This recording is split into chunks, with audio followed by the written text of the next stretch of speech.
À première vue, les parcs nationaux des États-Unis sont des temples naturels qui préservent la majesté des montagnes, le silence des déserts et la fraîcheur des forêts. Des millions de touristes viennent chaque année y chercher l'inspiration, la paix et l'aventure. Mais il y a ceux pour qui ces lieux sont plus qu'un simple point sur la carte. C'est une zone de responsabilité, un territoire où chaque perturbation, chaque empreinte, chaque bruissement peut être un signal de danger. C'est le monde des gardes forestiers. Leur travail est presque invisible pour la plupart des gens. Ils ne recherchent pas la célébrité, ils ne donnent pas d'interviews, ils ne posent pas devant des chutes d'eau. Mais ils sont les premiers à être là lorsque des touristes disparaissent dans les dunes blanches du Nouveau-Mexique, lorsqu'une intrusion a lieu dans une vallée de l'Alaska ou lorsque les canyons sulfureux de l'Utah sentent une chimie qui n'a rien à voir avec la nature. Juan Mendes, Logan Crow, Elias Gray, Tess Wells, Travis Watson, chacun a sa propre histoire, sa propre douleur et son propre chemin. Certains cherchent la vérité sur la mort d'êtres chers, d'autres tentent d'échapper à la guerre. D'autres encore tentent d'échapper à eux-mêmes. Ils ont une chose en commun. Au moment le plus critique, ils ne se sont pas détournés. Ces histoires ne sont pas seulement des enquêtes, des disparitions et des mystères. Elles traitent de la fragilité de la psyché humaine, de la solitude dans des paysages silencieux, du courage de voir ce que d'autres préféreraient ne pas voir, et du prix à payer pour la vérité.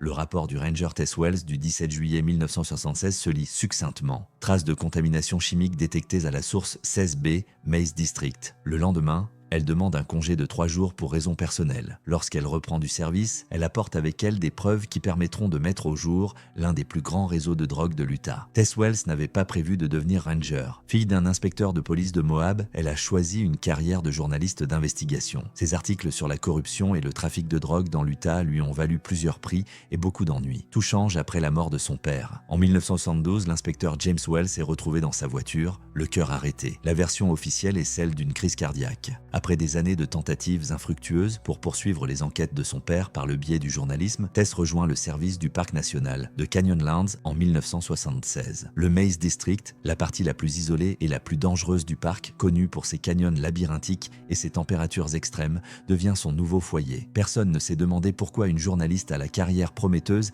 avait soudain décidé de devenir garde forestier dans un coin oublié de l'Utah. Et c'est tout à l'avantage de Tess. Moins il y a de questions, mieux c'est. Elle voulait oublier le passé et prendre un nouveau départ. Le mois de juillet 1976 a été exceptionnellement chaud, même selon les normes du désert. Le thermomètre indiquait jusqu'à 38 degrés à l'ombre et dans les canyons du labyrinthe, la température montait encore plus haut. Tess achevait un contrôle de routine des sources d'eau lorsqu'elle apprit la disparition du randonneur. Paul Carter, un randonneur expérimenté du Colorado, avait disparu sans laisser de traces au cours de son 3e jour dans le Maze. Son campement a été retrouvé intact, sans aucun signe de lutte ou de départ précipité. Les recherches se poursuivent depuis une semaine, sans résultat. Tess ne pouvait pas savoir que la disparition de Carter et sa propre enquête allaient bientôt se croiser d'une manière tout à fait inattendue, et que dans 3 jours, elle devrait choisir entre suivre le protocole et découvrir la vérité qu'elle cherche depuis 4 ans.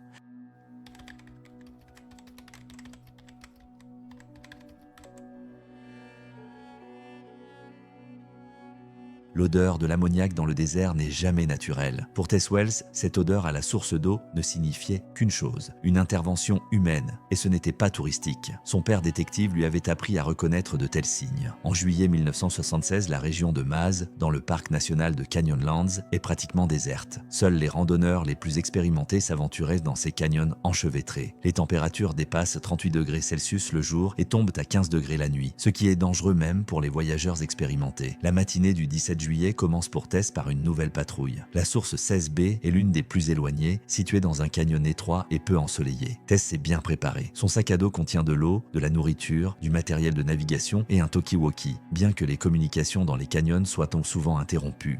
Lorsqu'elle atteignit la source vers midi, elle remarqua immédiatement quelque chose d'étrange. Les rochers autour de la source étaient recouverts d'une écume blanchâtre, ce qui n'est pas caractéristique d'un dépôt naturel. L'air était saturé d'une odeur chimique qui contrastait fortement avec les senteurs habituelles du désert. Tess prélève des échantillons d'eau et de sédiments. Son instinct de journaliste lui dit qu'il ne s'agit pas d'une contamination accidentelle. Ammoniac, acétone, peut-être même iode, des signes familiers. Alors qu'elle documente sa découverte, le sentiment désagréable d'être observé observée ne la quitte pas. À plusieurs reprises, elle interrompt son travail et jette un coup d'œil dans l'ombre du canyon. Après avoir terminé ses échantillons, Tess commence à explorer méthodiquement la zone autour de la source. Au 10e mètre, elle trouve le premier signe évident de présence humaine, un sentier à peine visible qui remonte la paroi orientale du canyon. Il ne s'agit pas du sentier de randonnée indiqué sur les cartes, mais d'une étroite bande de terre froissée et de roches déplacées.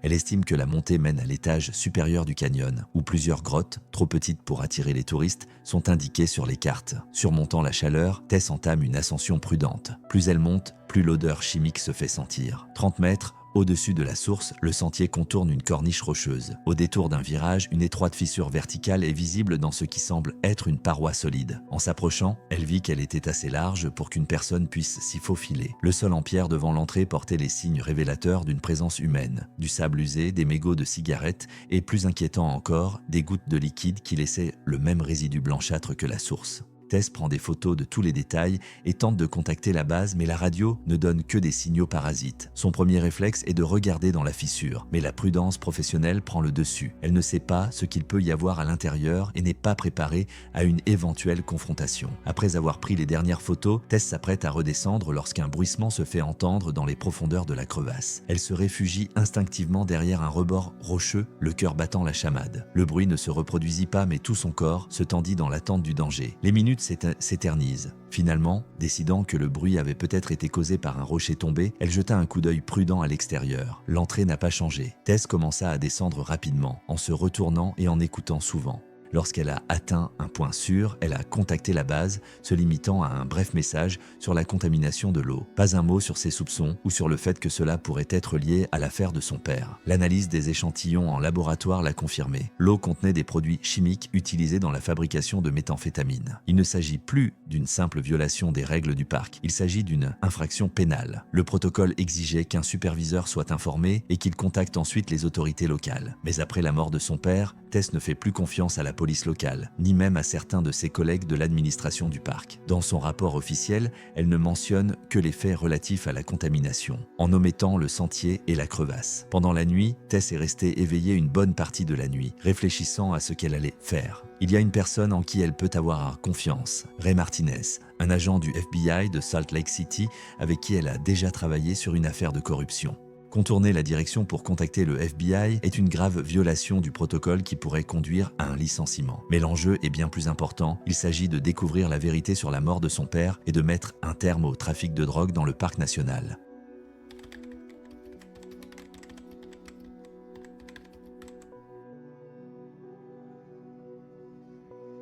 La règle d'or pour les Rangers des Canyonlands est de toujours passer par les voies officielles. Mais après la mort de son père, Tess avait oublié comment faire confiance au système. Pendant 4 ans, elle a tenté de découvrir la vérité, mais n'a reçu que des lettres de refus et des portes fermées. Tess a appelé Ray Martinez, un ancien collègue de son père, aujourd'hui agent du FBI à Salt Lake City. Il est l'un des rares à douter de la version officielle de la mort de l'inspecteur Wells. Brièvement et sans préambule, elle lui fait part de sa découverte à Maz et de son lien possible avec l'affaire de son père. Martinez ne pouvait pas venir avant 2 jours, mais il lui conseilla vivement de l'attendre. Un conseil que Tess allait ignorer. Le 18 juillet, Tess demande un jour de congé. Son plan est simple, retourner à la grotte, mais mieux préparé. Son sac à dos contient le kit standard du ranger, une torche puissante, un masque à vapeur chimique et le pistolet de son père. Tess ne cherchait pas la confrontation, mais son instinct de conservation ne lui permettait pas de partir sans armes. Elle a fait un détour par le canyon, utilisant sa moto personnelle au lieu de la Jeep de l'entreprise. Après 1 heure d'observation, s'assurant qu'il n'y avait personne, Tess est descendue à la source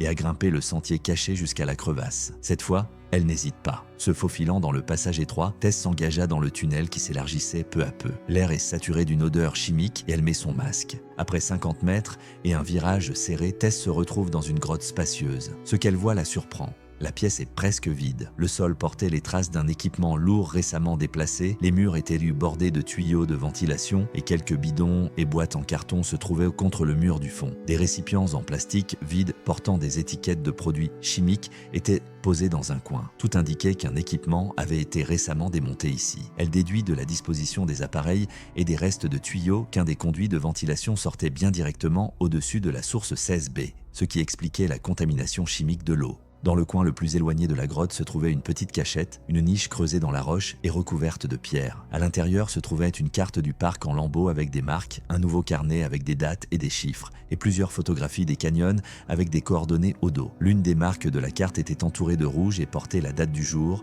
le 18 juillet 1976. Il s'agit de la région de Westridge, à environ 5 km de la position actuelle de Tess. En feuilletant les pages de son carnet, elle tombe sur une liste de noms. La plupart ne lui disent rien, mais l'un d'entre eux fait battre son cœur plus vite. W. Reed. Victor Reed, le chef de la police de Moab à l'époque de la mort de son père. L'homme qui avait officiellement clos l'enquête sur la mort de l'inspecteur Wells en la qualifiant de naturelle. Tess continue d'observer la grotte et découvre bientôt quelque chose d'étrange. Des encoches sur le mur qui ressemblent à un codage ou à un chiffre. À côté d'elle, on pouvait lire l'inscription JW, les initiales de son père, James Wells, et l'année de sa mort. Il ne peut s'agir d'une coïncidence. Soudain, des voix se font entendre à l'extérieur. Tess éteint la lanterne et se met à l'abri derrière un rocher. Deux hommes munis de lanternes entrèrent dans la grotte. Ils observent la pièce et discutent de l'efficacité du dernier coup. D'après leur conversation, Tess comprit que le groupe changeait régulièrement l'emplacement de son laboratoire, se déplaçant entre les différentes grottes du labyrinthe, une stratégie idéale pour éviter d'être repérés. Ils quittèrent la grotte.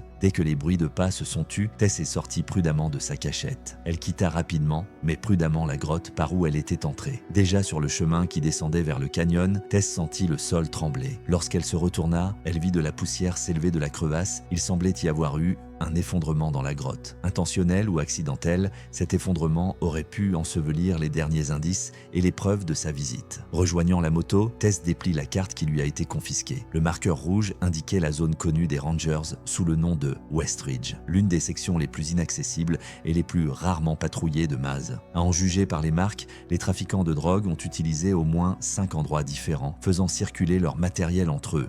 En analysant les résultats, Tess a commencé à comprendre le schéma. Le groupe semblait travailler dans le parc depuis des années, peut-être depuis le début des années 1970, lorsque son père avait commencé à enquêter. Il déplaçait le laboratoire mobile entre les grottes éloignées toutes les quelques semaines en laissant un minimum d'empreintes. Pour des patrouilles normales, un tel système était pratiquement insaisissable. Mais que signifient les initiales de son père dans la grotte? Avait-il découvert leur fonctionnement peu avant sa mort, et quel rôle avait joué Victor Reed? Tess savait une chose, les réponses pouvaient l'attendre sur la crête ouest, où, à en juger par le marqueur rouge, les trafiquants de drogue avaient déplacé leur laboratoire.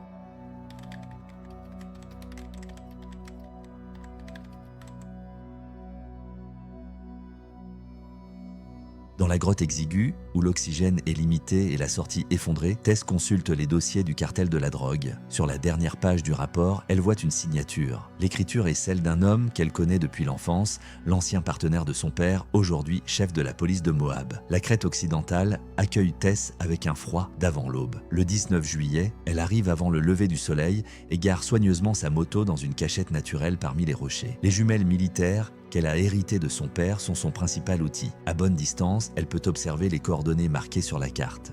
Les 2 premières heures d'observation n'ont pas été concluantes. Mais alors que le soleil s'élève au-dessus de l'horizon, Tess remarque un mouvement près de l'une des formations rocheuses. 2 hommes sont sortis de l'entrée presque invisible de la grotte, sont montés dans une camionnette garée à proximité et sont partis en direction de la route principale. Ils reviennent 1 heure plus tard avec des paquets et des bidons. Tess a enregistré les principaux éléments de preuve. Bidons, brûleurs, notes sur un appareil photo muni d'un téléobjectif. Elle avait besoin de preuves tangibles, pas d'émotions ni de conjectures. À la mi-journée, elle avait suffisamment d'images pour confirmer l'activité dans la grotte, mais elle devait attendre la tombée de la nuit pour en être sûre. Et à la tombée de la nuit, l'activité s'intensifie à la grotte. Une deuxième voiture est arrivée, un SUV noir aux vitres teintées. Tess retint son souffle lorsque 3 hommes en costume d'affaires en sortirent, dont Victor Reed. Même de loin, sa grande silhouette et sa démarche particulière étaient méconnaissables. C'était la dernière confirmation dont Tess avait besoin. L'ancien chef de la police de Moab, qui avait classé l'affaire de la mort de son père, avait personnellement visité le laboratoire de drogue dans une partie reculée du parc. Elle prend une série de photos en accordant une attention particulière au visage et aux plaques d'immatriculation. En attendant que le SUV de Reed quitte le parking vers minuit, Tess descend prudemment de sa position d'observation et se dirige vers sa moto. Son plan est clair, livrer immédiatement les preuves à l'agent Martinez, qui doit arriver à Moab dans la matinée.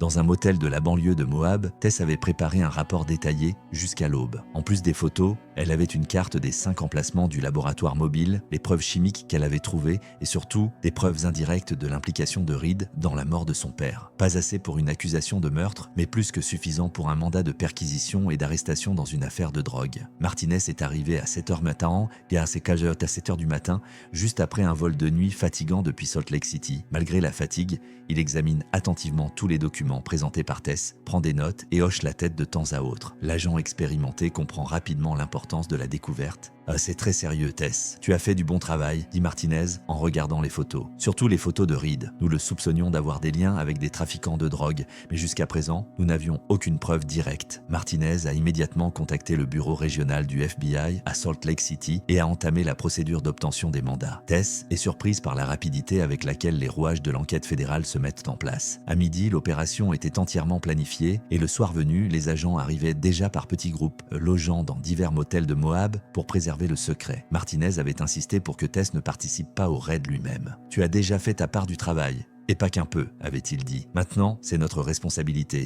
Tess comprend sa logique, mais elle ne peut pas rester les bras croisés. Ils sont parvenus à un compromis. Elle resterait au centre de commandement de l'opération, aidant à la navigation et à la connaissance de la région, mais ne se rendrait pas sur les lieux de l'arrestation. Le raid commence à l'aube du 20 juillet. 3 équipes d'agents du FBI, soutenues par des gardes forestiers, et la police locale, soigneusement sélectionnée par des officiers non affiliés à Reed, se dirigent simultanément vers la crête ouest. Tess surveille la coordination depuis un poste de commandement temporaire installé dans le bureau du garde forestier. L'opération s'est déroulée presque sans faille. 6 employés et 2 gardes ont été arrêtés au laboratoire. Le matériel, les produits chimiques et surtout la documentation ont été confisqués. Au même moment, un autre groupe d'agents a perquisitionné la maison de Victor Reed à Moab et l'a arrêté sous l'accusation d'avoir organisé la production de drogue. Dans le coffre-fort personnel de Reed, les agents ont trouvé des indices clés. Un journal intime miteux dont les entrées datent de 1970 et qui mentionne le nom de l'inspecteur Wells et le mystérieux protocole M, ainsi qu'une fiole contenant le résidu d'un poison rare qui provoque les symptômes d'une crise cardiaque. La date de la dernière entrée coïncide exactement avec le jour de la mort du père de Tess. Une cache trouvée dans l'un des murs du laboratoire révèle une documentation complète sur le système de relocalisation. Date, lieu, plan des grottes, nom des responsables. Le cartel opérait à Canyonlands depuis plus de 5 ans, changeant régulièrement de site de production pour éviter d'être repéré par les patrouilles régulières des gardes forestiers. Sur le mur de la grotte principale, derrière l'entrepôt de produits chimiques, Martinez a trouvé un élément qui relie définitivement le passé au présent. Gravé dans la pierre, les initiales JW et une date à peine visible, juin 1972, une semaine avant la mort de l'inspecteur Wells. Son père avait en fait trouvé l'un des laboratoires et y avait laissé sa marque, sa dernière signature, avant sa mort. Lorsque Martinez a montré à Tess une photo de cette découverte, elle a enfin eu l'impression que les années de recherche avaient pris fin. Son père n'est pas mort d'une crise cardiaque, il a été assassiné pour s'être trop approché de la vérité. Aujourd'hui, 4 ans plus tard, sa fille a achevé le travail qu'il avait commencé.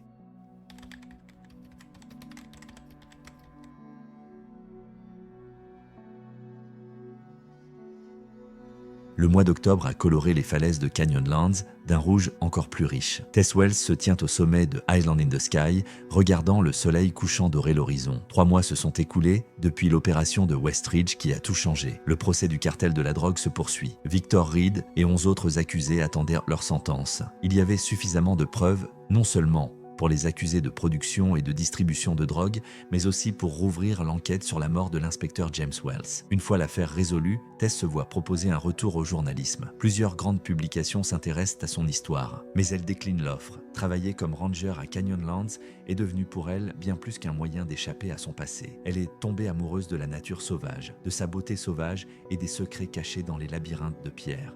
Tess a été transférée au département de l'éducation du parc. Elle forme désormais les nouveaux gardes forestiers en mettant l'accent sur la reconnaissance des signes d'activité illégale et sur les protocoles de sécurité dans les zones reculées. Le système de laboratoire de drogue mobile découvert grâce à son enquête est devenu un cas d'école pour les gardes du service des parcs nationaux de tout le pays. Les gardes savent désormais à quoi s'attendre lorsqu'ils inspectent des grottes et des canyons isolés. Un mystère, cependant, n'a pas été résolu. La disparition du randonneur Paul Carter, point de départ de l'enquête, n'avait pas d'explication. Ni les documents du cartel, ni les témoignages des trafiquants de drogue arrêtés ne font mention de lui. Sa trace a disparu à Maz au cours de l'été 1976, comme si le désert l'avait englouti sans laisser de traces. Le parc national de Canyonlands a ses secrets et certains d'entre eux ne seront peut-être jamais entièrement révélés. Mais grâce à la détermination d'un garde forestier, au moins une page sombre de son histoire a été tournée et justice a été rendue.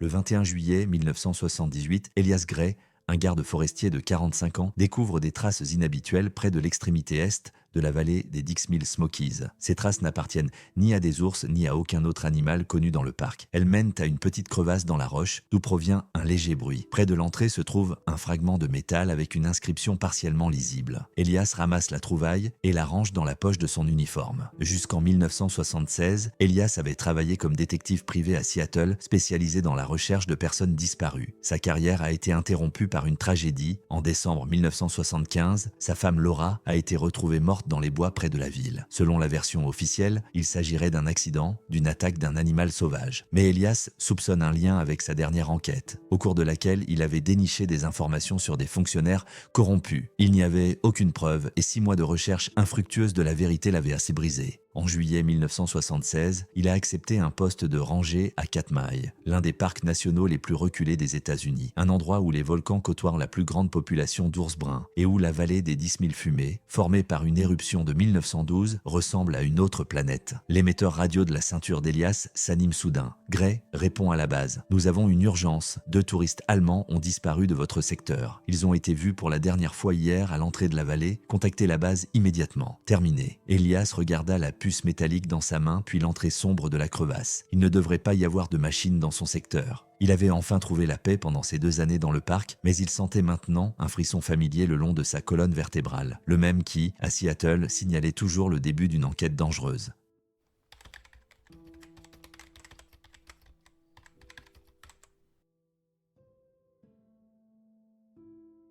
Le 22 juillet 1978, une tente de camping vide se dresse sur un terrain plat dans la partie sud de la vallée des 10 000 fumées. Elias Gray examine méthodiquement la scène, notant chaque détail. Le couple allemand, Anna Weber et Lucas Hoffman, a disparu entre le 20 juillet au soir et le 21 juillet au matin. Leur dernier appel à la base du parc date de 19h40 le 20 juillet. L'intérieur de la tente était en désordre. Sac de couchage défait, effets personnels éparpillés. Un appareil photo coûteux, dont l'objectif est cassé, est posé près de l'entrée. Elias l'a vérifié, il n'y avait pas de carte mémoire. Il y a des gouttes de sang sur le sol en bâche. À 50 mètres de la tente, le garde forestier a trouvé des traces de pneus de voiture, des empreintes claires dans la cendre volcanique molle. Les véhicules sont interdits dans cette partie du parc, à l'exception des services d'urgence qui n'ont pas circulé ici depuis 2 mois. Elias a pris des photos et des mesures de la bande de roulement. Le motif de la bande de roulement était inhabituel et ne correspondait pas à la norme pour les véhicules des services du parc. Les traces se dirigeaient vers le nord-est, vers la partie la moins visitée de la vallée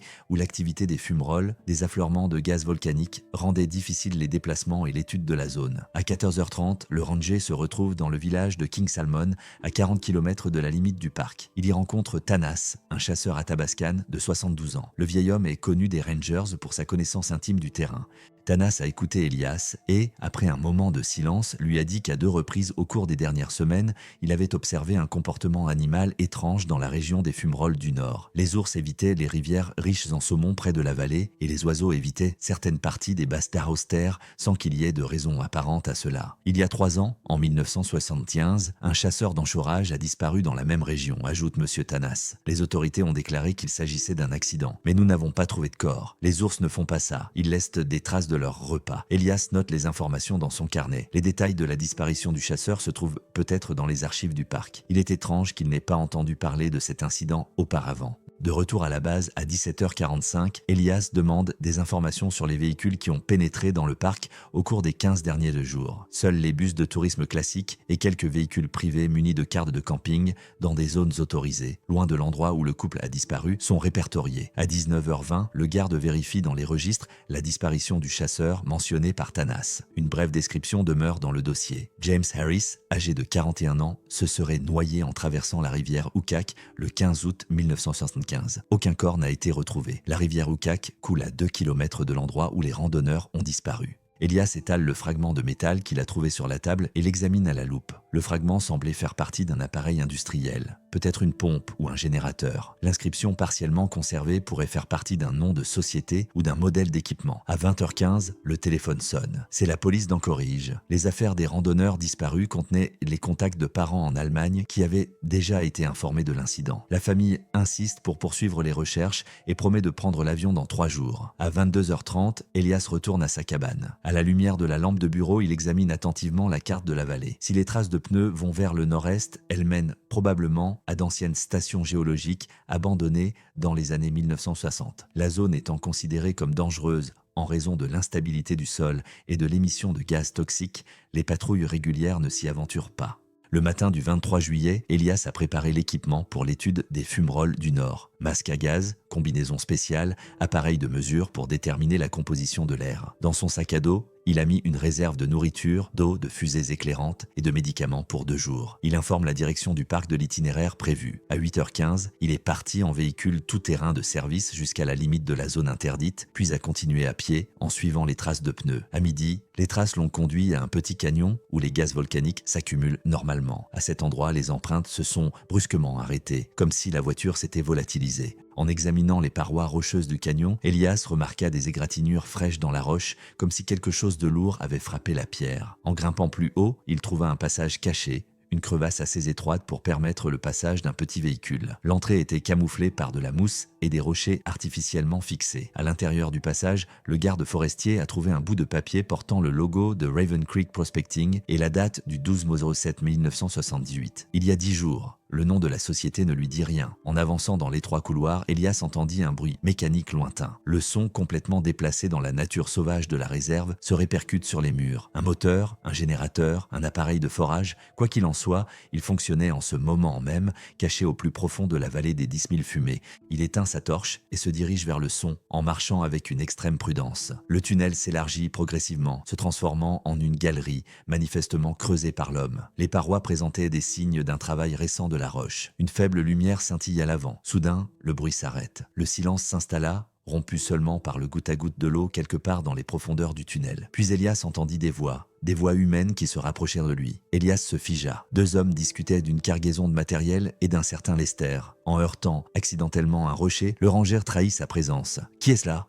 Une voix dure se fit entendre, accompagnée du bruit d'une gâchette que l'on arme. Le ranger commence à reculer vers la sortie mais se blesse à la cheville dans l'obscurité. Un coup de feu retentit derrière lui. La balle frappa le rocher à côté de sa tête. Elias lança une fusée éclairante dans le tunnel, aveuglant temporairement son poursuivant et se dirigea vers la sortie malgré sa blessure. « Nous avons un problème. Il y avait un étranger dans le tunnel. On dirait un garde forestier, dit-on dans l'entrée. Avec une radio cassée, une jambe endommagée et entourée de gaz toxiques, Elias se rendit compte qu'il ne pourrait pas aller bien loin. Étourdi par la douleur et les vapeurs toxiques, il perd connaissance. Le 24 juillet, un hélicoptère de sauvetage a trouvé Elias inconscient à 2 km du site présumé de Ladi. Son carnet de notes, son appareil photo et un fragment de métal avaient disparu. Il semble qu'il les ait perdus en chemin. L'équipe de recherche n'a pas trouvé Ladi qu'il avait décrit, les traces ayant été détruites par les pluies diluviennes de la nuit. Sans preuve, la direction du parc a classé l'incident comme un accident. Elias a passé 2 mois dans un hôpital d'Anchorage. À son retour à Katmai, il ne peut plus effectuer de tâches administratives en raison de sa blessure. En décembre 1978, les recherches des randonneurs sont officiellement terminées. L'histoire de la mine souterraine ne subsistait que dans les souvenirs d'Elias, que personne ne croyait. Mais le garde forestier n'est pas prêt à abandonner. Même enchaîné à sa chaise de bureau, il commence à recueillir des informations, lentement, méthodiquement, comme il l'avait fait autrefois à Seattle. Quelqu'un doit répondre de la disparition de 2 touristes innocents et de ce qui se passe dans les profondeurs de la vallée des 10 000 fumées.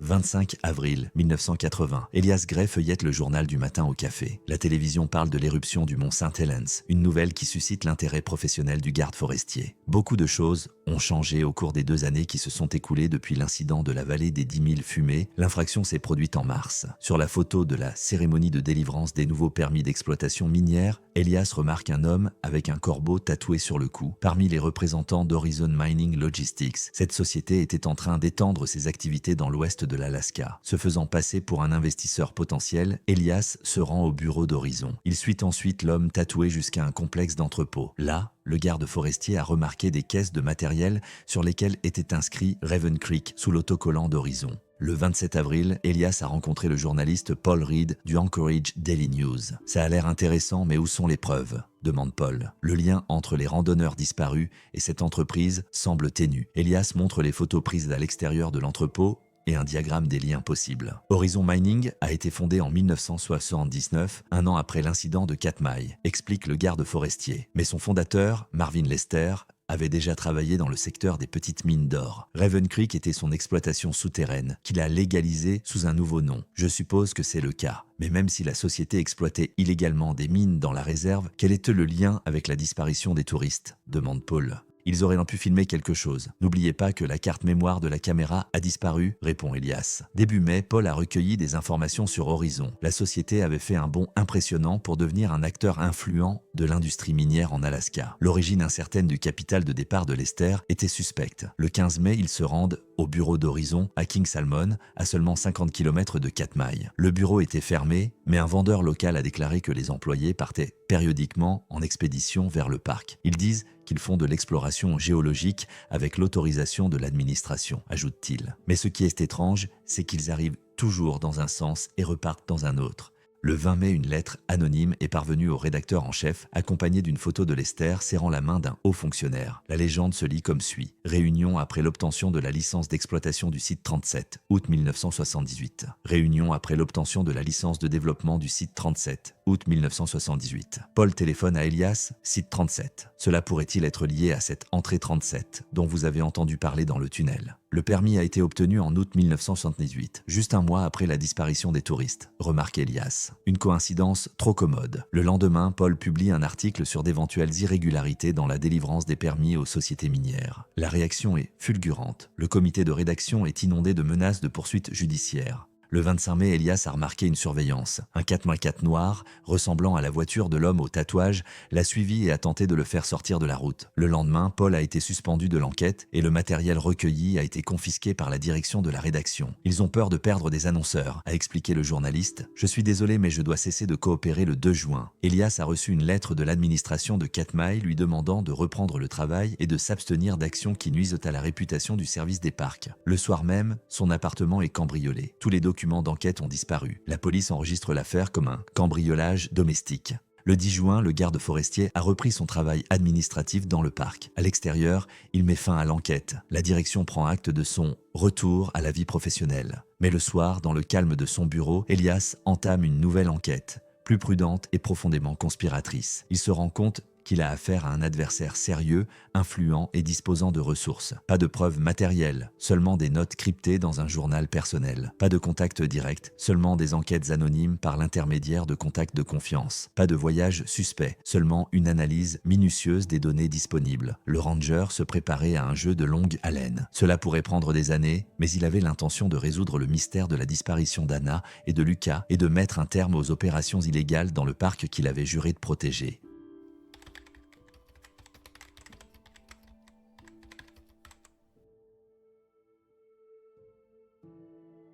La pluie tambourine sur la fenêtre du bureau d'Elias Gray à Katmai Park. Sur le bureau, une coupure de presse récente, Horizon Mining Logistics annonce un important contrat avec le gouvernement fédéral et un dossier miteux étiqueté Affaire 37. En 4 ans d'enquête sous couverture, Elias a constitué des archives détaillées cachées dans une cache sous le plancher de sa cabane. Mais il n'y a toujours pas de preuve directe d'un lien entre Horizon et la disparition des touristes il y a 6 ans. Un appel téléphonique interrompt ses réflexions. Elias, c'est Jim du département des terres. Horizon a demandé une extension de licence. Ils veulent inclure le secteur nord où vous avez trouvé la tente de camping en 1978. Pourquoi maintenant, 6 ans plus tard? Le 19 juin, Elias a trouvé la réponse dans les archives de la ville d'Anchorage. Un rapport du Geological Survey sur un important gisement d'or dans la partie nord de la vallée. Le document est resté confidentiel jusqu'en 1983. Horizon est alors pressé d'obtenir les droits d'exploitation. Dans la soirée, le garde forestier repère la planque, une berline sombre aux vitres teintées. Dans sa chambre de motel, il attend une enveloppe contenant une photo des randonneurs disparus et l'inscription suivante au dos: Jack Cohen connaît la vérité. 21 juin, base de Hammond Creek. Jack Cohen est un ancien garde forestier qui a démissionné en 1979. La rumeur veut qu'il ait accepté un emploi dans une entreprise privée. Le 21 juin, Elias pénètre dans la base de Hammond Creek, à 70 km de la limite du parc. Caché derrière une pile de tuyaux, il aperçoit Cowan sortant du bâtiment administratif et se dirigeant vers les salles de service. Le suivant, Elias se retrouve dans un hangar vide où il découvre une trappe camouflée dans le sol. Caché derrière des caisses, il aperçoit bientôt Cowan et Marvin Lester, le fondateur d'Horizon, qui montent dans l'ascenseur. La décision finale sera prise demain, dit Lester. La police a classé l'affaire, 6 ans, aucune trace. Personne ne va plus se pencher sur l'histoire des touristes. Qu'en est-il des preuves ? Demande Cowan. Elles seront détruites demain matin. L'entrée 37 sera scellée à jamais. Personne ne saura jamais ce qui est arrivé à ces Allemands. Après avoir attendu leur départ, Elias descendit le puits technique jusqu'au niveau souterrain. Parmi les armoires d'archives, il trouva une armoire intitulée « Chronologie du projet » contenant des documents datant de 1977. Une entrée datée du 22 juillet 1978 se lit comme suit. Incident d'intrusion. Élimination d'une menace pour la sécurité du projet. Il y avait également des photos provenant de la carte mémoire d'une caméra touristique. Anna et Lucas avait accidentellement filmé l'entrée camouflée de ladite et l'équipement. Soudain, une alarme se déclenche. Elias, fuyant les gardes, s'est glissé dans le puits de ventilation jusqu'à la surface et a disparu dans l'obscurité et sous la pluie. 22 juin, 9h30, Elias a remis des copies des documents au bureau du procureur général, au FBI, à la Deutsche Welle et à la famille des randonneurs disparus. À 10h15, alors que la réunion cérémoniale commence dans le bureau d'Horizon, des agents du FBI entrent dans le bâtiment avec un mandat de perquisition. Lester, Cowan et 3 autres cadres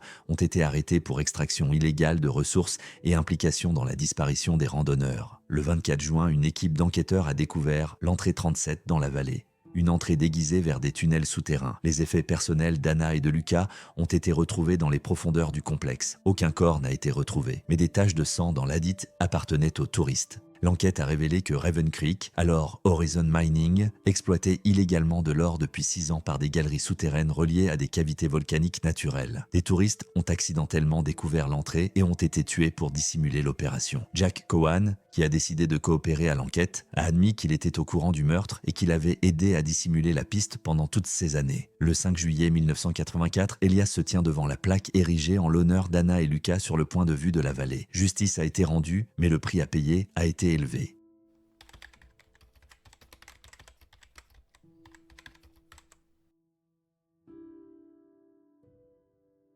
15 octobre 1986. La première neige recouvre la vallée des 10 000 fumées d'un manteau blanc, dissimulant les cicatrices laissées par l'homme et la nature. Elias Gray gravit lentement la pente menant au pont d'observation en s'appuyant sur sa canne, conséquence d'une ancienne blessure et des événements survenus il y a 2 ans. Beaucoup de choses ont changé au cours des 2 années qui se sont écoulées depuis la révélation de l'affaire Horizon Mining. L'enquête fédérale a abouti à un procès très médiatisé. Marvin Lester a été condamné à 25 ans de prison pour avoir organisé des activités minières illégales et avoir été impliqué dans le meurtre de touristes. Jack Cowan, qui a accepté de coopérer à l'enquête, a été condamné à une peine réduite de 10 ans. La mise au jour d'un réseau de corruption a entraîné la démission de 3 autres hauts fonctionnaires. Le parc national de Katmai a reçu des fonds supplémentaires et une protection accrue contre l'empiètement des sociétés minières. Elias atteint le sommet de la pente et regarde la vallée qui s'étend à l'horizon. La nature a pratiquement dissimulé les traces de l'intervention humaine. Là où se trouvait l'entrée 37, il n'y a plus qu'une formation rocheuse naturelle. Aujourd'hui, en tant que responsable de la conservation du parc, il a la possibilité d'empêcher que des perturbations similaires ne se reproduisent à l'avenir. Le nouveau système de surveillance de l'activité volcanique a également permis de contrôler toute entrée non autorisée dans la zone.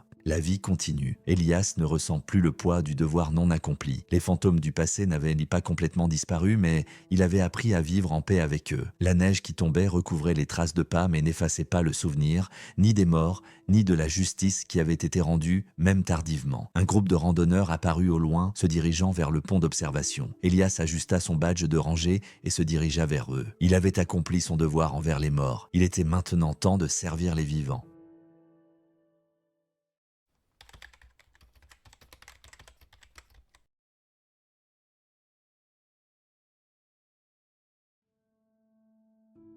Dans les profondeurs du Grand Canyon, la chaleur tue plus vite que la soif. 7 minutes n'as pas mis sans abri sous le soleil brûlant de l'été et votre peau commence à brûler. 2 heures et le coup de chaleur s'installe. 6 heures et vos organes s'effondrent les uns après les autres. Sous ce soleil de plomb, Une famille avec 2 enfants en bas âge est partie depuis 30 heures. Autrefois, Max Wallace guidait les gens dans les coins les plus dangereux du canyon pour de l'argent. Aujourd'hui, il le fait pour sauver des vies. Une erreur dans son passé a coûté la vie à un innocent. Il ne peut pas se permettre une deuxième erreur de ce genre. Le problème, c'est que les enfants ont disparu là où se cachent non seulement des reliques sacrées des Indiens, mais aussi les secrets de Max lui-même. Et quelqu'un de son passé sait comment utiliser les deux.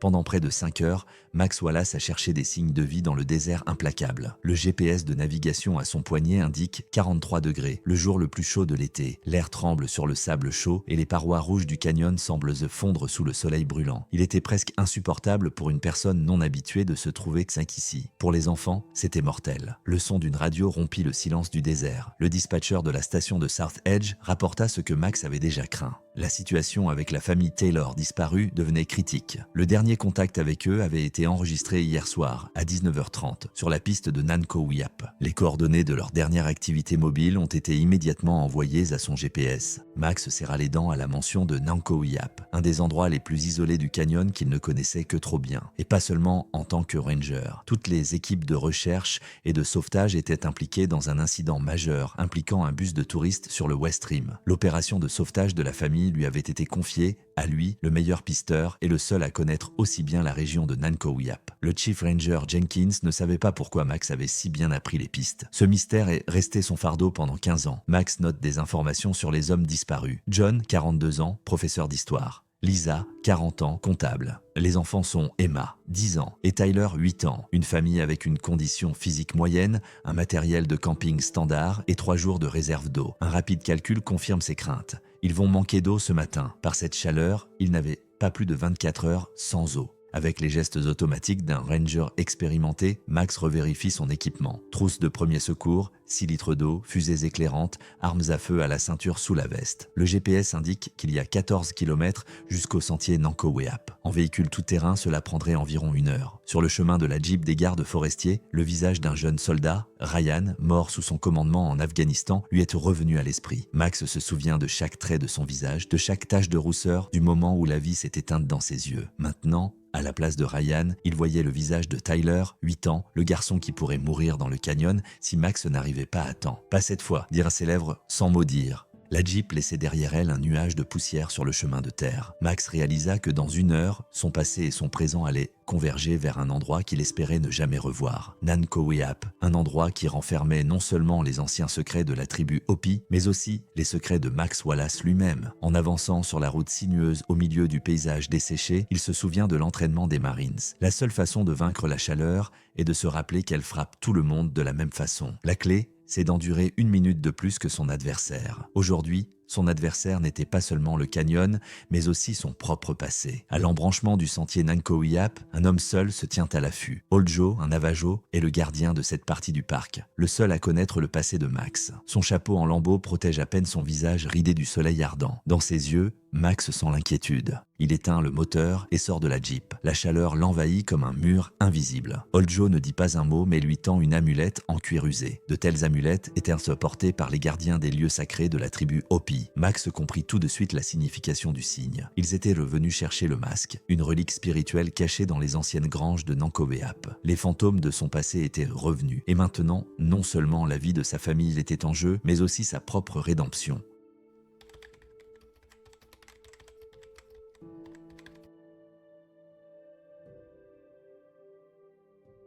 Il y a 15 ans, Max Wallace avait 22 ans et il n'avait pas d'insigne de garde forestier, pas de tenue militaire, pas de conscience qui le tourmentait la nuit. Il n'avait qu'un talent pour trouver son chemin là où d'autres ne voyaient que des roches rouges à perte de vue et une connaissance du canyon imprégnée depuis l'enfance. Son grand-père était l'un des premiers gardes forestiers du Grand Canyon et chaque été, le petit Max passait ici, apprenant chaque sentier, chaque grotte et chaque courbe du puissant fleuve Colorado. Lorsque, à 19 ans, Max a décidé de ne pas aller à l'université mais de rester en Arizona et de devenir guide. Personne dans la famille n'a été surpris, mais personne n'imaginait qu'il utiliserait son talent, non pas pour guider des groupes avec des appareils photo, mais pour accompagner ceux qui chassaient des trésors amérindiens. Ce matin-là, Max dirige un groupe de 3 hommes. Jake Harris est un chasseur d'artefacts de 35 ans, diplômé en archéologie et en anthropologie, qui préfère les profits rapides aux années de fouilles. Son partenaire Rick est un homme de grande taille, aux paumes constamment moites et à l'air nerveux. Et le professeur Martin, un expert discret de la culture Hopi, dont la soif de connaissance s'est avérée plus forte que l'éthique académique. Le sentier de Nankojiap est dangereux, même pour les randonneurs expérimentés. C'était l'un des sentiers les plus isolés et les plus inaccessibles de tout le parc. Pas d'eau potable, pas d'abri, pas de téléphone portable. L'endroit idéal pour ceux qui veulent passer inaperçus. Leur objectif était une ancienne grange Hopi sculptée dans la roche il y a plus de 800 ans. Selon la légende, c'est là qu'étaient entreposés les masques utilisés lors des cérémonies sacrées pour invoquer la pluie. Chacun de ces masques pouvait atteindre un demi-million de dollars sur le marché noir et Jake connaissait un collectionneur prêt à payer le double pour un spécimen particulier, un masque de pluie Kashina. Max ne posait pas de questions. Son travail consistait à mener la danse. Pour 20 000 dollars, il était prêt à négliger les pioches et les solutions spéciales pour nettoyer l'art rupestre dans les sacs à dos de ses clients. En longeant le fond du canyon, le groupe atteint un endroit où les anciens bâtisseurs Hopi ont utilisé des dépressions naturelles dans la roche. Les granges en pierre, presque indiscernables des roches environnantes pour un œil non averti, ont gardé leur secret pendant des siècles. Jake se mit immédiatement au travail, examinant méthodiquement les murs à la recherche d'une cachette. La journée tirait à sa fin lorsque le professeur Martin remarqua un creux anormal derrière un gros rocher. À l'intérieur se trouvait une petite niche scellée avec de l'argile, couverte de symboles vieux de plusieurs siècles. Max s'assit sur un rocher à l'écart, étudiant une carte de la prochaine route. Des motos démarrèrent en trombe. 3 hommes en uniforme de garde forestier apparurent au détour d'un canyon. Mais Max sut immédiatement qu'il ne s'agissait pas de vrais gardes forestiers. Ce sont les hommes de Big Tony, le rival de Jake dans la recherche des artefacts. Les événements s'enchaînent rapidement. Rick saisit son arme, mais avant même d'avoir pu toucher l'étui, le premier coup de feu retentit dans la boîte de conserve. Le premier coup de feu résonna dans le canyon. La balle atteint Rick à l'estomac. Le professeur Martin panique et se précipite derrière un rocher, où il est frappé par l'éboulement provoqué par le second coup de feu. Jake poussa Max dans la crevasse à ce moment-là et sauta à sa suite. Les balles s'entrechoquaient sur les rochers au-dessus de leur tête. Ils étaient pris au piège, mais en sécurité pour l'instant. Max n'oubliera jamais les mots que Jake lui a murmurés à ce moment-là. « J'ai 2 choix, me tuer ou me rendre. Il n'y a pas de 3e choix. Il vous reste un choix. Je vais les distraire, et toi tu dois choisir ce que tu veux être. » Et Jake bondit hors de son abri, les mains en l'air, en criant quelque chose à propos d'argent et d'un marché. Pendant que l'attention de ses agresseurs se portait sur lui, Max rampa jusqu'au bord de la falaise et commença à descendre la paroi presque verticale. Il avait passé toute son enfance dans le Grand Canyon. Il connaissait chaque corniche et chaque prise. Des coups de feu retentissent derrière. Quelqu'un a crié. Les rochers qui tranchant font saigner les paumes de Max. S'accrochant désespérément à la paroi du canyon, il jura à ce moment-là que s'il survivait, il n'amènerait plus jamais de chasseurs de trésors ici, et que personne d'autre ne mourrait à cause de ses choix. Lorsque Max, épuisé, rejoint la rivière quelques heures plus tard, il ne sait pas encore que sa promesse sera rompue 15 ans plus tard, et que Jake Harris, qui avait survécu à cette fusillade, n'oublierait jamais comment Max Wallace l'avait abandonné pour lui sauver la vie.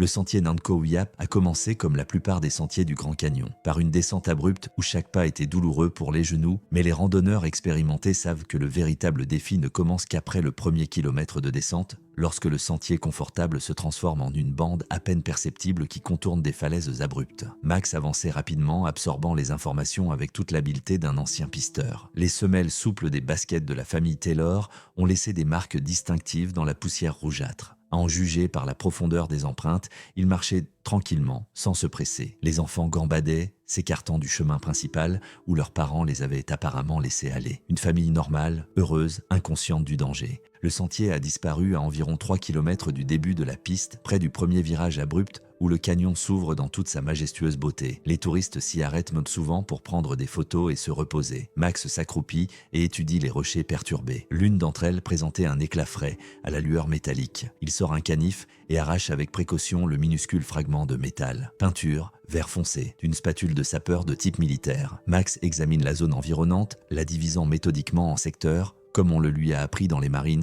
Dans une anfractuosité à 10 mètres du chemin, il trouve l'emballage d'une barre énergétique, pas une barre touristique, mais une barre militaire, issue des rations de l'armée. Il n'y a pas de doute, il ne s'agit pas d'un simple groupe de randonneurs égarés. Il s'agissait d'un enlèvement planifié.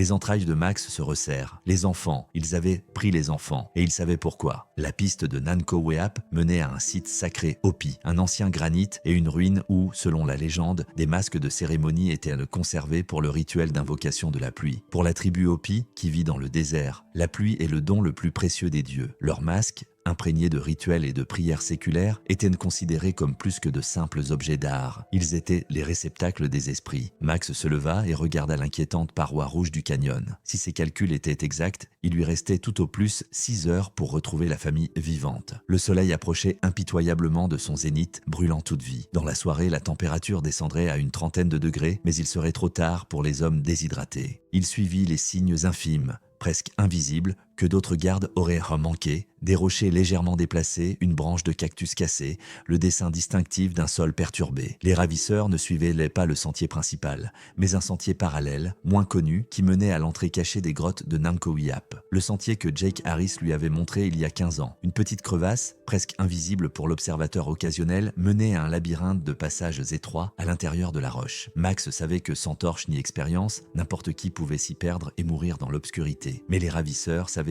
clairement où ils allaient.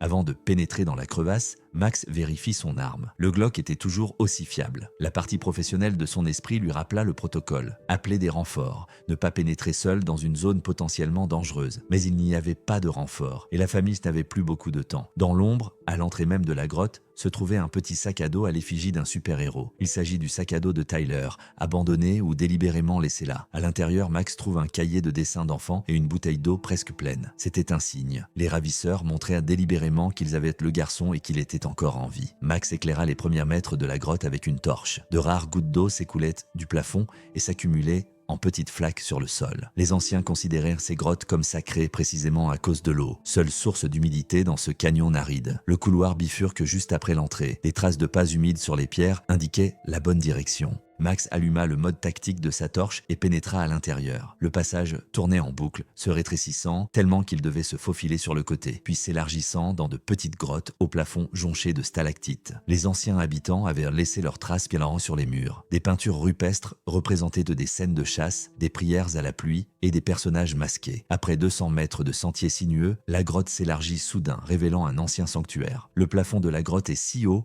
que le faisceau de la lanterne ne peut l'atteindre. Au milieu se trouvait un autel de pierre entouré de figures de dieux Hopi gravées dans la roche. Cet endroit existait bien avant que les hommes blancs ne posent le pied sur le sol de l'Arizona. C'est là que se déroulaient les cérémonies qui ont permis au peuple Hopi de survivre dans le rude environnement désertique pendant des milliers d'années. Une lanterne de camping brûlait au centre de la grotte, éclairant 4 silhouettes attachées à des stalagmites. John, Lisa, Emma et Tyler Taylor étaient vivants, mais visiblement déshydratés et effrayés. Les enfants pleuraient doucement et cette angoisse enfantine silencieuse résonnait dans l'âme de Max plus fortement que n'importe quelle douleur physique. À l'hôtel, dos à Max, se tenait un homme de grande taille, vêtu de vêtements de randonnée. Ses mains étaient occupées par un objet qu'il récupérait dans une ancienne cache à la base de l'hôtel. Même sans voir son visage, Max reconnut cette silhouette, cette façon de tenir ses épaules. Jake Harris, l'homme qui lui avait sauvé la vie et qui menaçait à présent celle de 4 innocents. Le temps du cache-cache est terminé. Max s'avança dans la lumière, pointant son arme sur son ancien mentor. « Éloigne-toi de l'hôtel, Jake », dit-il à voix basse, mais sa voix résonna dans la grotte. « La partie est terminée. »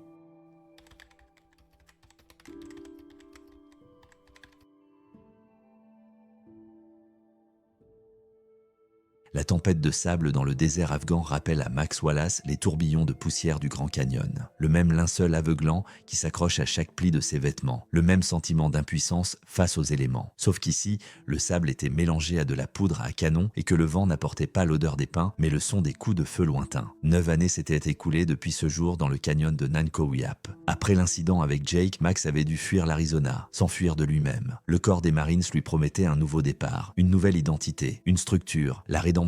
Et maintenant, le lieutenant Wallace commandait une petite unité de force spéciale en mission de reconnaissance dans les montagnes d'Afghanistan. « Lieutenant, il y a un village devant nous. Les renseignements indiquent qu'Abdul Hamid pourrait s'y cacher. rapporte le sergent Miller en baissant ses jumelles. Max évalue la situation. Un petit village de maisons en briques de terre se cachait dans un bas-fond rocheux. Plusieurs silhouettes se déplacent entre les structures. Des femmes, des enfants, impossible à dire à cette distance. L'équipe est composée de 6 hommes. Parmi eux, le caporal Ryan Edwards, un jeune homme de 22 ans, originaire de l'Arizona, qui ressemblait étrangement à Max lorsqu'il était plus jeune. La même détermination têtue dans son regard, la même assurance de débutant. Sergent Miller, vous restez ici avec Peterson et vous assurez la couverture. Moi, Edwards et Johnson allons vérifier le village, ordonna Max après une courte délibération. Edwards est le premier au bord du plateau. Ses mouvements étaient précis, mesurés, mais ils avaient l'impatience de la jeunesse. Max connaissait ce regard, le même que celui qu'il avait eu avant Nankowiap, avant qu'il n'apprenne le coût réel d'une erreur. La descente dura près d'1 heure. Le village semblait sans vie, mais l'expérience avait montré à Max qu'il s'agissait d'une illusion. Dans ce genre d'endroit, le danger se cache dans chaque ombre. Le premier coup de feu retentit alors qu'ils sont à 50 mètres de la maison la plus éloignée. Un tireur embusqué. La balle s'enfonce dans le sable au pied de Max. L'équipe s'est dispersée, prenant des positions défensives. Edwards contourne par la droite, vérifie la maison de l'Est, ordonne Max en se mettant à couvert derrière un rebord de pierre. Ryan acquiesça, se baissa et se déplaça le long du ravin peu profond. Max l'observa attentivement pendant qu'il se déplaçait. Quelque chose le tracassait, un vague pressentiment. Le sniper se tut, trop soudainement. La voix excitée du sergent Miller crépita dans la radio. « Lieutenant, je vois du mouvement dans la maison au toit plat. » La fin de la phrase est étouffée par une explosion assourdissante. La maison de l'Est vers laquelle Edwards se dirigeait se transforma en une boule de feu. L'onde de choc projette Max au sol. Un bourdonnement dans les oreilles, du sable dans la bouche et la réalisation que Ryan n'était qu'à quelques mètres de l'épicentre. Par pur instinct, Max se précipite vers le lieu de l'explosion. La fumée lui pique les yeux, l'air chaud lui brûle les poumons. Ryan est allongé sur le dos, les bras écartés. Sa poitrine et son estomac étaient ensanglantés, mais ses yeux, jeunes et pleins de vie, le fixaient toujours. Il contenait une question muette à laquelle Max n'avait pas de réponse. « Tiens bon petit !» Max essaya d'arrêter l'hémorragie, mais se rendit compte de la futilité de son geste. Il y avait trop de sang, trop de dégâts. Au dernier moment, Ryan lui saisit le poignet avec une force inattendue. Ses lèvres remuèrent, mais il n'y eut aucun son. Max se pencha plus près. « J'ai réussi, monsieur ?» C'est tout ce qu'Edwards demande avant que la lumière dans ses yeux ne s'éteigne. Ce sont ces mots qui ont hanté Max pendant les 6 années suivantes. Pas les explosions, pas les coups de feu, pas le sang, mais cette simple question posée par le garçon mourant qu'il avait envoyé tout droit dans un piège. Lorsque Max est retourné aux États-Unis, il s'est avéré que la maison avait été piégée depuis longtemps. L'information figurait dans les renseignements, mais s'était perdue dans la bureaucratie. L'enquête officielle n'a relevé aucune faute de la part du commandant. Mais Max savait qu'il aurait dû prévoir et sentir le danger. Il était plus expérimenté. Il aurait dû écouter son instinct. Edwards a été enterré avec les honneurs. Max a reçu une médaille. Puis il a reçu une décharge honorable à l'issue de son contrat et une lettre de recommandation au service des parcs nationaux. C'est ainsi que Max Wallace retourne au Grand Canyon, le lieu de sa première chute. Non plus en tant que guide voleur, mais en tant que ranger ayant prêté serment de protéger l'endroit et ses visiteurs. Il avait fui Jake Harris et l'avait retrouvé. Il avait fui la mort de Ryan. Mais maintenant, il voyait son visage dans chaque enfant, en danger. Les Taylor. Il ne serait pas un autre de ses échecs. Cette fois, il ferait ce qu'il faut, même s'il devait payer le prix ultime.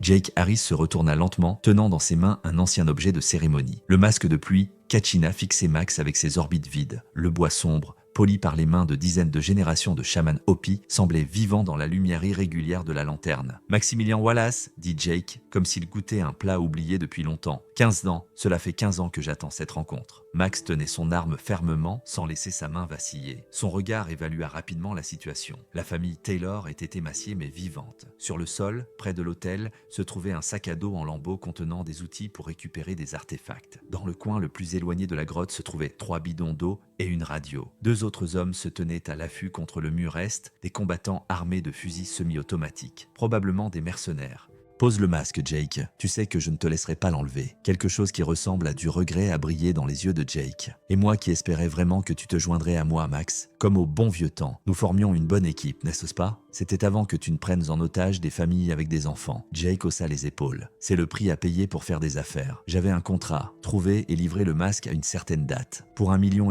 Mais mon guide m'a dit qu'ils avaient installé des détecteurs de mouvement dans la grotte. Le service des parcs a fini par comprendre. Ils avaient besoin d'un écran de fumée. Une opération de recherche et de sauvetage aurait distrait les gardes forestiers. Max sentit une rage froide monter en lui. Emma et Tyler le regardaient, les yeux écarquillés par un espoir désespéré, comme Ryan Edwards l'avait fait un jour, mourant dans dans les sables de l'Afghanistan. Laissez partir les otages et nous pourrons régler ça entre nous. Jake sourit. Comme en Afghanistan, n'est-ce pas, lieutenant? Mais cette fois, vous risquez plus qu'un seul soldat, un seul faux pas et 4 vies sur la conscience. L'espace de la grotte s'est soudain réduit à un couloir entre les deux hommes. Ils étaient liés par le passé, par le sang et la trahison. Comme le jour où, il y a 15 ans, Jake s'était mis en danger pour donner à Max une chance de s'échapper. Je t'ai donné la possibilité de choisir à l'époque, Max. Tu te souviens? Choisis qui tu veux être. Et tu l'as fait. Tu m'as laissé m'occuper des mercenaires de Big Tony. Max se souvient. Ce choix l'avait hanté pendant des années. Je suis désolé, Jake. Je n'avais que 22 ans. J'avais peur. Et j'ai reçu une balle dans l'épaule et j'ai passé 3 ans en prison, dit Jake en fronçant les sourcils. Mais je ne suis pas rancunier.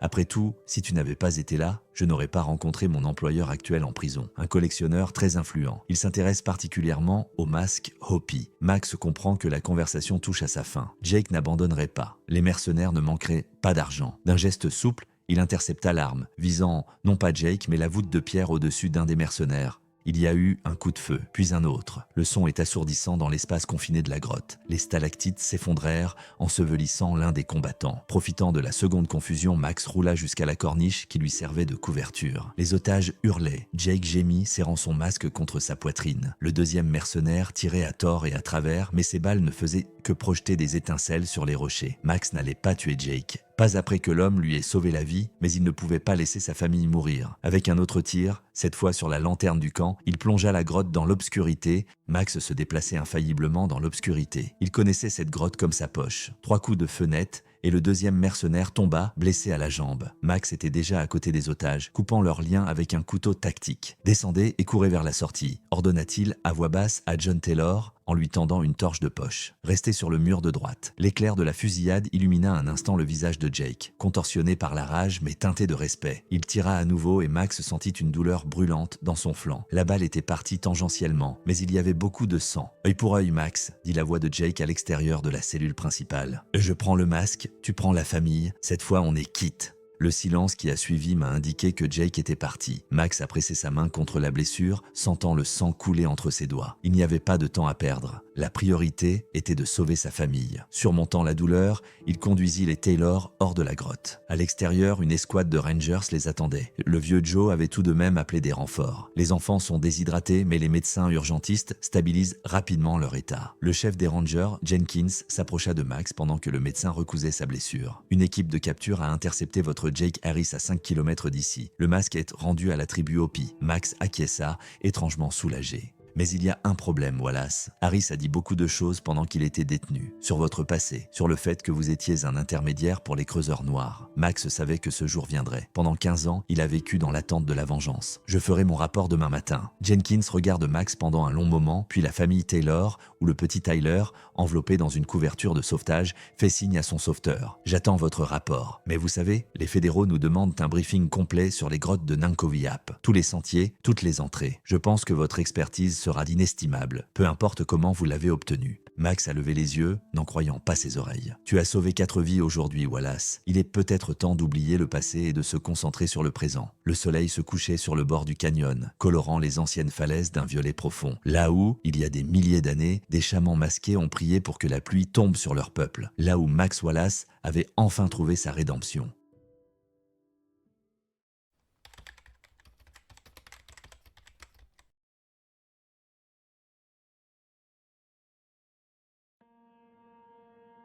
Des personnes disparaissent sans laisser de traces à White Sands. Au cours des 5 dernières années, 27 personnes ont disparu ici. Toutes n'ont pas été retrouvées. Les dunes de gypse gardent leurs secrets. Et la proximité du terrain d'entraînement militaire avec ses zones interdites donne lieu à des rumeurs d'expériences étranges et de dangers invisibles cachés dans le désert étincelant du Nouveau-Mexique. Logan Crow, 35 ans, ancien officier des forces spéciales, aujourd'hui garde forestier, se prépare à sa première patrouille en solitaire. Il vérifie méthodiquement son matériel. 3 litres d'eau, une carte de la région, un GPS avec des piles de rechange, un talkie-walkie, une trousse de premiers secours et des fusées éclairantes. L'itinéraire a été conçu pour durer 4 heures, avec un retour à 17 heures, une exigence de sécurité standard du parc. Les White Sands représentaient un danger particulier pour les visiteurs en raison de la monotonie du paysage. Les statistiques du parc pour 2018 ont enregistré 11 cas de disparition de touristes. 10 ont réussi à être retrouvés dans les 48 heures. une personne n'a jamais été retrouvée. Les températures dans les dunes ont atteint plus 40 degrés C en juillet et la réflexion du soleil sur le sable gypseux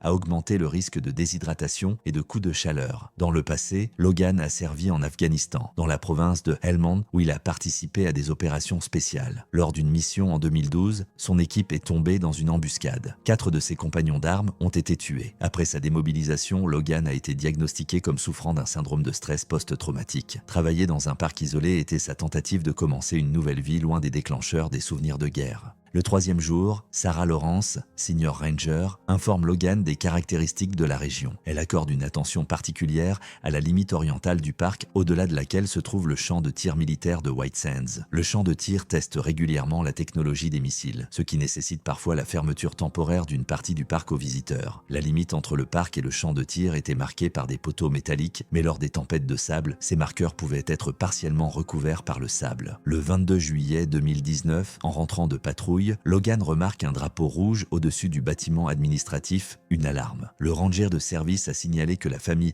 Gardner de Californie, les parents et la fille de 14 ans, n'étaient pas rentrés à l'heure prévue d'une randonnée dans les dunes. Leur voiture avait été laissée sur le parking et le carnet de bord indiquait que la randonnée avait commencé à 10h45 et que le retour était prévu pour 16h. Logan ne savait pas encore que ces disparitions constitueraient son premier grand test dans ses nouvelles fonctions et qu'elles conduiraient à des révélations inattendues tant sur le parc que sur son propre passé.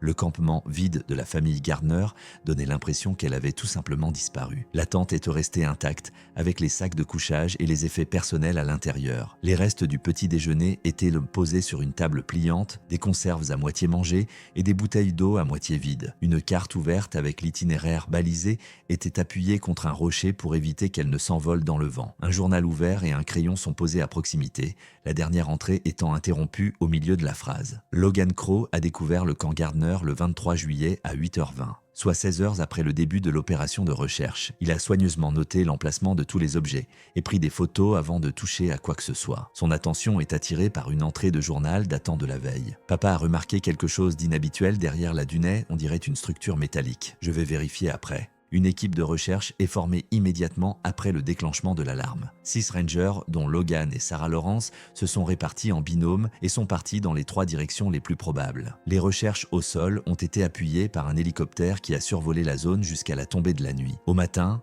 les recherches reprennent et Logan et Sarah se dirigent vers le point le plus éloigné de l'itinéraire des Gardner, indiqué sur leur carte. Sarah examine attentivement la boussole qui se trouve à côté de la carte. Elle fonctionne bien, remarqua-t-elle. Ils n'ont pas pu se perdre à cause d'une panne de matériel. Logan fit le tour du camp, étudiant les traces de pas dans le sable. Son œil exercé repéra quelque chose que les gens normaux n'auraient pas remarqué. 3 paires d'empreintes se dirigeant vers l'est. Les empreintes étaient partiellement recouvertes de sable, mais on pouvait encore les distinguer. Ils sont partis par là, indique-t-il, vers le champ de tir. Sarah fronce les sourcils. Le champ de tir se trouve à au moins 5 km d'ici. Pourquoi marcherait-il aussi loin du camp? Logan prit le journal et lui montra l'entrée. Quelque chose attira leur attention. Dans le sac à dos de l'un des hommes disparus, Logan a trouvé un appareil photo numérique. En regardant les photos récentes, il a vu une série de photos de lever de soleil, de dunes et de photos de famille. La dernière était une image floue de quelque chose de métallique reflétant la lumière du soleil au loin. Logan et Sarah suivirent la piste des Gardner. Au bout de 2 km, les traces sont devenues moins visibles car le vent les a progressivement effacées. Après un autre kilomètre, Sarah s'arrêta, levant les yeux au ciel. « Nous devons faire demi-tour », dit-elle en indiquant le sud-ouest. La tempête de sable arrivait. Un mur brun de sable soufflé par le vent se dessinait à l'horizon. Les prévisions météorologiques du jour n'annonçaient pas de tempête. Mais le temps change rapidement à White Sands en été. Logan vérifie le GPS. L'abri de la route C se trouvait à 2 km au nord-ouest. Nous l'atteindrons à temps. Des abris ont été construits à des endroits stratégiques du parc en cas de tempête soudaine. Ces petites structures en béton, dotées de réserves d'eau et d'équipements d'urgence, pouvaient sauver la vie de ceux qui étaient pris dans la tempête. Ils avaient à peine atteint l'abri que les premières rafales de vent et de sable les rattrapaient. L'intérieur de l'abri est exigu mais sûr. Logan communiqua par radio avec le centre de commandement, signalant sa position et les indices qu'il avait trouvés. La tempête pourrait durer quelques heures, prévient Sarah en vérifiant les réserves de l'abri. Peut-être jusqu'au matin, Logan acquiesça et se remit à étudier les preuves qu'ils avaient trouvées. Parmi les objets trouvés dans le camp des Gardner, ils avaient pris un appareil photo, un journal intime et des documents personnels pour se faire une idée plus précise de la personne à laquelle ils avaient affaire. John Gardner, 42 ans, est un ingénieur en électronique de San Diego. Emily Gardner, 40 ans, professeur de biologie. Sophia Gardner, 14 ans, élève au collège. Logan regarde longuement la photo de Sophia dans les documents. Il y avait quelque chose de familier dans les traits de son visage, dans son sourire, dans la forme de ses yeux. Il feuilletait les photos de famille sur son appareil photo lorsqu'il s'est soudain arrêté. Ses mains tremblent légèrement. Sophia Gardner, riant sur fond de White Sands, ressemblait étrangement à Leila, la sœur de son ami Mike, mort en Afghanistan. Même forme de visage, mêmes yeux expressifs, même sourire. Mike montrait souvent des photos de sa petite sœur, disant qu'il défendait le pays pour son avenir. Et puis, en un instant, il a disparu. Logan n'a pas pu sauver son ami à ce moment-là dans les montagnes du Helmand. Aujourd'hui, il est confronté à une autre tâche. Retrouver la fille qui ressemble tant à Leila.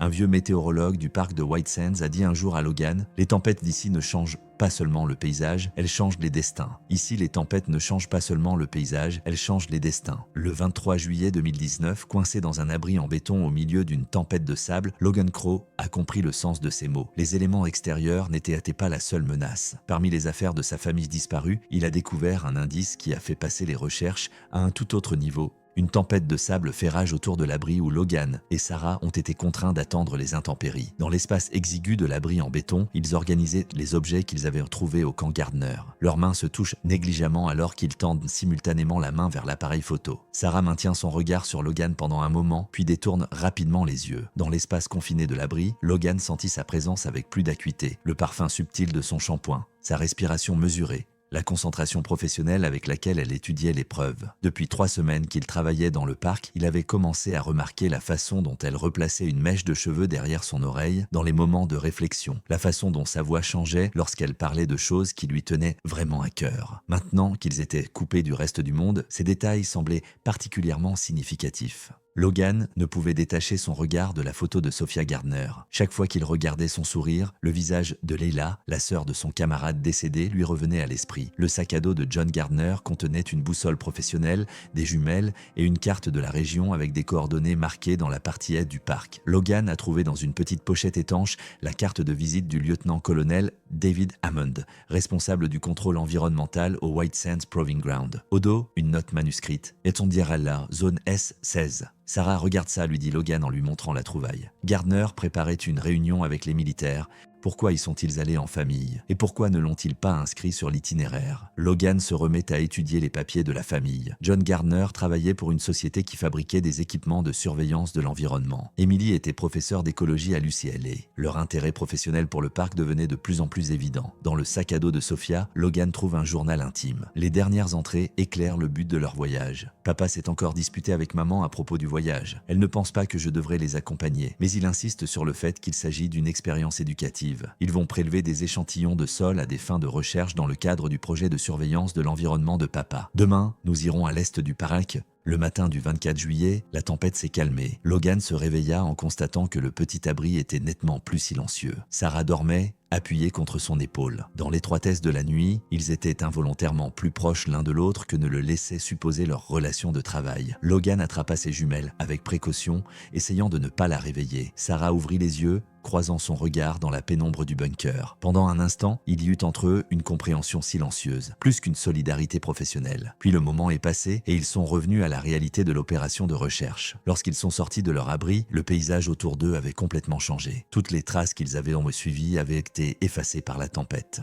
La communication avec le centre de commandement est rétablie et le premier ordre qu'ils reçoivent surprend Logan. Et il est interdit à toutes les équipes de recherche de s'approcher du secteur et du parc, où l'on pense que se trouvent les hommes disparus. Le champ de tir militaire annonce le début des essais de missiles dans 72 heures. De retour au quartier général, Logan vérifie les affaires de Sophia et trouve un inhalateur pour l'asthme à utiliser toutes les 12 heures. Sans ce médicament, elle est en grand danger dans le désert. Le Ranger contacte le lieutenant-colonel Hammond. Après plusieurs redirections, il a pu parler à l'officier. Gardner nous a demandé l'autorisation de mener une étude environnementale, reconnaît à contre-cœur Hammond. Mais aucune autorisation officielle n'a été accordée. S'ils ont franchi la limite du champ de tir, c'est une infraction grave. Il pourrait y avoir des civils sur le champ de tir, y compris un enfant asthmatique, a insisté M. Logan. Les tests doivent être reportés. Le programme des tests a été approuvé au plus haut niveau. Il ne peut pas être modifié. Après cette conversation, Logan rencontre Frank Wilcox, un vieux météorologue qui travaille au parc depuis plus de 30 ans. Zone S16, Frank fronce les sourcils. C'est l'ancienne zone d'observation, fermée dans les années 80. Il y avait là des bunkers d'observation pour enregistrer les résultats des premiers essais. Certains d'entre eux sont encore debout. Frank sortit une vieille carte et indiqua un point dans le secteur Est. S'ils cherchaient cette zone et qu'ils ont été pris dans la tempête, il est possible qu'ils se soient abrités dans l'un des bunkers. Mais la zone est considérée comme potentiellement dangereuse en raison d'une contamination résiduelle. Logan note les coordonnées. À ce moment-là, un appel de Sarah arrive sur la radio. Elle avait intercepté une transmission militaire. Dans 48 heures, le secteur Est serait entièrement nettoyé de tout personnel avant les tests. Les militaires avaient en effet abandonné la recherche de leur territoire, faisant une croix sur la famille. Et les voix officielles exigeaient du temps, ce que les Gardner n'avaient plus. Logan prit une décision. Il devait agir immédiatement, seul, sans soutien ni autorisation officielle.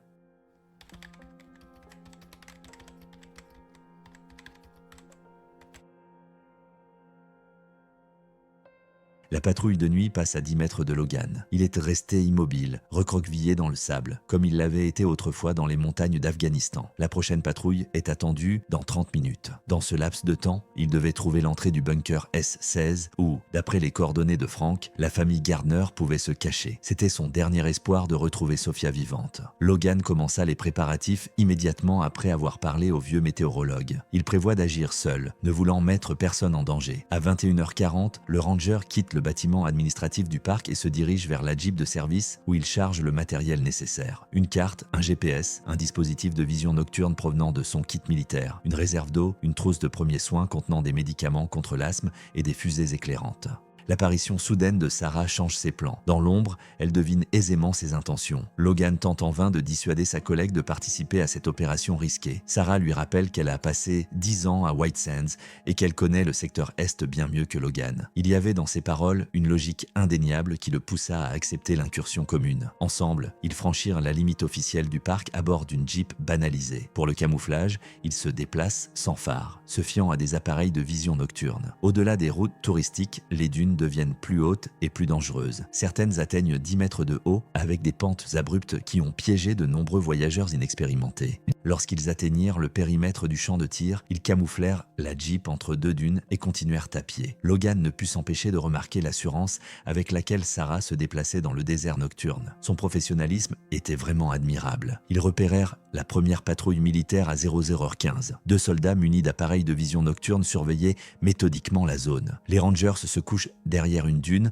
restant parfaitement immobiles jusqu'à ce que la patrouille soit hors de vue. D'après la carte de Frank, le bunker S16 se trouve à 3 km du périmètre. Se déplaçant d'un abri à l'autre, Logan et Sarah s'enfoncent lentement dans la zone interdite. Ils passèrent devant une tour d'observation abandonnée, partiellement recouverte de sable, sans doute celle que les Gardner avaient repérée avant de disparaître. Alors qu'ils descendent la pente raide de la dune jusqu'à l'emplacement prévu du bunker, Sarah perd soudain l'équilibre sur le sable qui s'effrite. Logan lui saisit instinctivement le bras, l'empêchant de tomber. Et un instant plus tard, leurs regards se croisent dans la pénombre. Une entente silencieuse entre eux, quelque chose de plus profond et de plus personnel qu'une simple relation entre collègues. Dans un endroit bas entre les dunes, les gardes forestiers ont trouvé une porte métallique presque entièrement cachée par le sable. Après avoir dégagé l'entrée, ils ont travaillé ensemble pour déplacer les charnières rouillées. Il semble que la pièce ait servi autrefois de point d'observation pour enregistrer les résultats des tests. Logan remarque des empreintes de pas fraîches sur le sol poussiéreux menant à l'intérieur, preuve évidente d'une présence humaine récente. En suivant les couloirs, les Rangers ont trouvé un bracelet avec un pendentif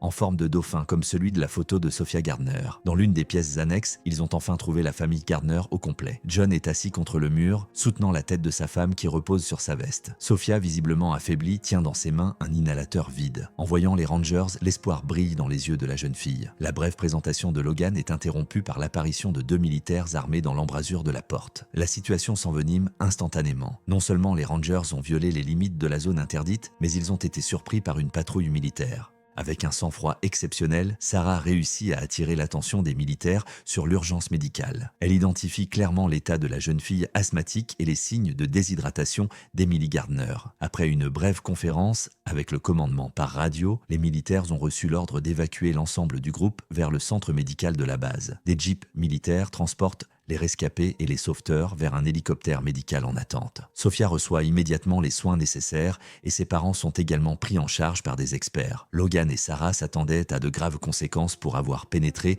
sans autorisation dans les installations militaires. Au lieu d'être arrêtés, ils sont reçus par le colonel Hammond. L'officier ne mâche pas ses mots quant à la gravité de la violation de la loi fédérale, mais il adoucit soudain son ton. Il explique que John Gardner, un observateur environnemental bien connu, a demandé à plusieurs reprises l'autorisation d'explorer le secteur Est. Bien qu'il ait été officiellement refusé, certains membres du personnel du champ de tir se sont intéressés de manière informelle à son travail, ce qui explique la présence de la carte de visite de Hammond avec des notes sur la réunion. Le colonel a déclaré qu'il s'attendait à une visite professionnelle pour un spécialiste, pas à une sortie en famille avec un enfant. La tempête de sable qui s'est déclenchée a coupé les communications et la famille s'est réfugiée dans un bunker sans même se rendre compte que le champ de tir avait été violé. Hammond a confirmé que les essais prévus se dérouleraient comme prévu, mais que la zone S16 était hors de portée et que les Gardner ne couraient donc aucun danger immédiat. Le colonel précise que Logan et Sarah n'ont jamais officiellement franchi le champ de tir et que la découverte de la famille Gardner est le fruit de l'action rapide de l'équipe de secours militaire. Mais à ses yeux, il est sincèrement reconnaissant de leur initiative. Le 25 juillet, de retour dans le parc, les Rangers sont réprimandés par leurs supérieurs pour voyage de nuit non autorisé en dehors de l'itinéraire de service. Toutefois, la sévérité de la sanction administrative a été atténuée par l'approbation officieuse de leurs supérieurs,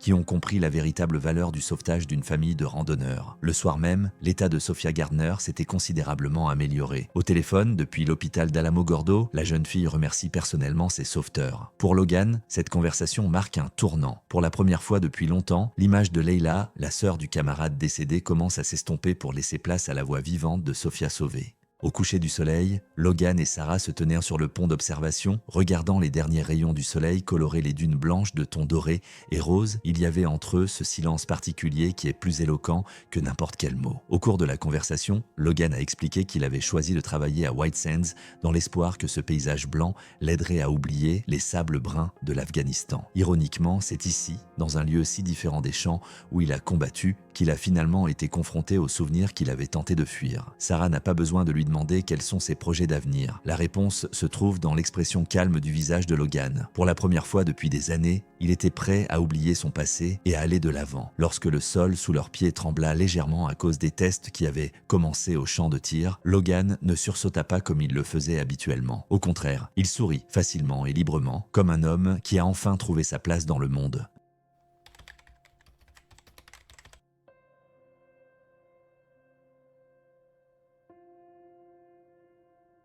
Les White Sands changent, c'est dans leur nature. Beaucoup de choses se sont passées dans le parc au cours de l'année. En décembre 2019, le Congrès américain a officiellement changé le statut de la région en parc national des White Sands. Le nombre de visiteurs a presque doublé, ce qui a nécessité l'embauche de rangers supplémentaires. Logan Crow est resté travailler au parc et a été promu au poste de Senior Security Ranger. Son expérience au sein du SWAT, combinée à son sens naturel de l'observation, le rend indispensable. Les crises de stress post-traumatiques sont devenues beaucoup moins fréquentes. Il arrive que des semaines s'écoulent sans qu'un seul souvenir troublant ne se manifeste. Sarah Lawrence dirige un nouveau programme de surveillance de l'environnement en collaboration avec l'Université de Californie. John et Emily Gardner deviennent les premiers consultants du projet. Parfois, après le travail, Logan et Sarah regardent ensemble les couchers de soleil depuis la terrasse d'observation. Leurs collègues avaient remarqué depuis longtemps que leur relation avait dépassé les limites professionnelles.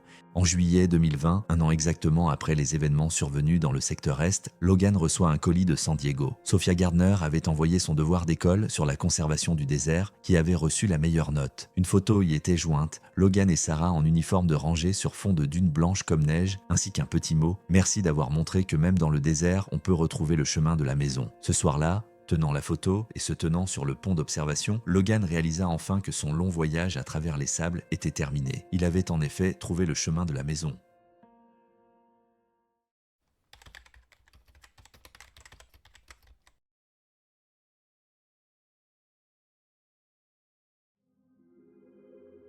Le 19 mai 1999, Juan Mendez a entendu un cri dans le canyon. Et cela a tout changé. Juan Mendez connaissait chaque coude de la rivière Rio Grande dans le parc national de Big Bend mieux que les lignes de sa propre paume. Il avait 27 ans au printemps 1989 et sa 7e année en tant que garde forestier dans cette région accidentée du Texas avait déjà laissé les premières rides sur son visage, aussi profondes et imprévisibles que les canyons qu'il patrouillait. Chaque matin, alors qu'il mettait son chapeau d'uniforme à large bord, Juan repensait au jour qui avait changé sa vie à jamais. Il avait 12 ans lorsqu'il est resté assis toute la nuit sur les rives du Rio Grande, attendant que son oncle et ses cousins passent la frontière. Ils ne sont jamais venus. Une semaine plus tard, la patrouille frontalière a retrouvé leur corps dans le désert, hors des sentiers battus, sans eau, sous le soleil impitoyable du Texas. Les parents de Juan avaient franchi la frontière légalement 10 ans plus tôt grâce à la chance et aux bons papiers. Sa famille a eu de la chance, d'autres ne le sont pas. Cette simple vérité est devenue le fondement de sa vie. Big Bend ne pardonne pas les erreurs. Ce parc majestueux de plus de 1000 km² est un dangereux labyrinthe de déserts brûlants, de falaises abruptes et de canyons sinueux. Les températures montent jusqu'à 49 degrés le jour et descendent en dessous de zéro la nuit. Prédateurs dangereux, plantes vénéneuses, sentiers traîtres, mirages trompeurs, sans compter les personnes mal intentionnées pour qui la nature sauvage est une cachette idéale.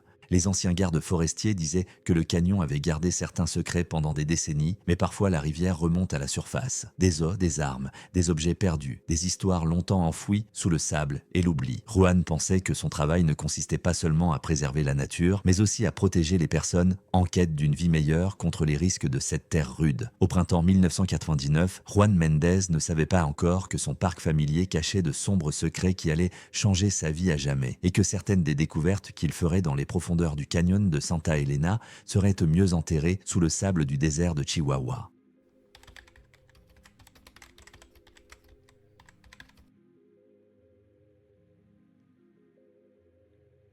Ce que Juan Mendez a trouvé dans le canyon de Santa Elena le 19 mai 1999 n'était pas un accident. Il réalisera plus tard que l'ancien symbole aztèque et les traces de sang dans le sable étaient le début d'une chaîne d'événements qui risquait de coûter la vie à de nombreuses personnes, dont lui-même. Juan a commencé sa patrouille à 5h30 du matin, alors que les premiers rayons du soleil venaient de peindre la bordure orientale du désert d'une couleur dorée. À cette époque de l'année, la température augmente rapidement, passant d'un confortable 18 degrés le matin à un 40 degrés l'après-midi. Il planifie les conversations radio avec les autres rangers pour 10h et 16h, sauf en cas d'urgence.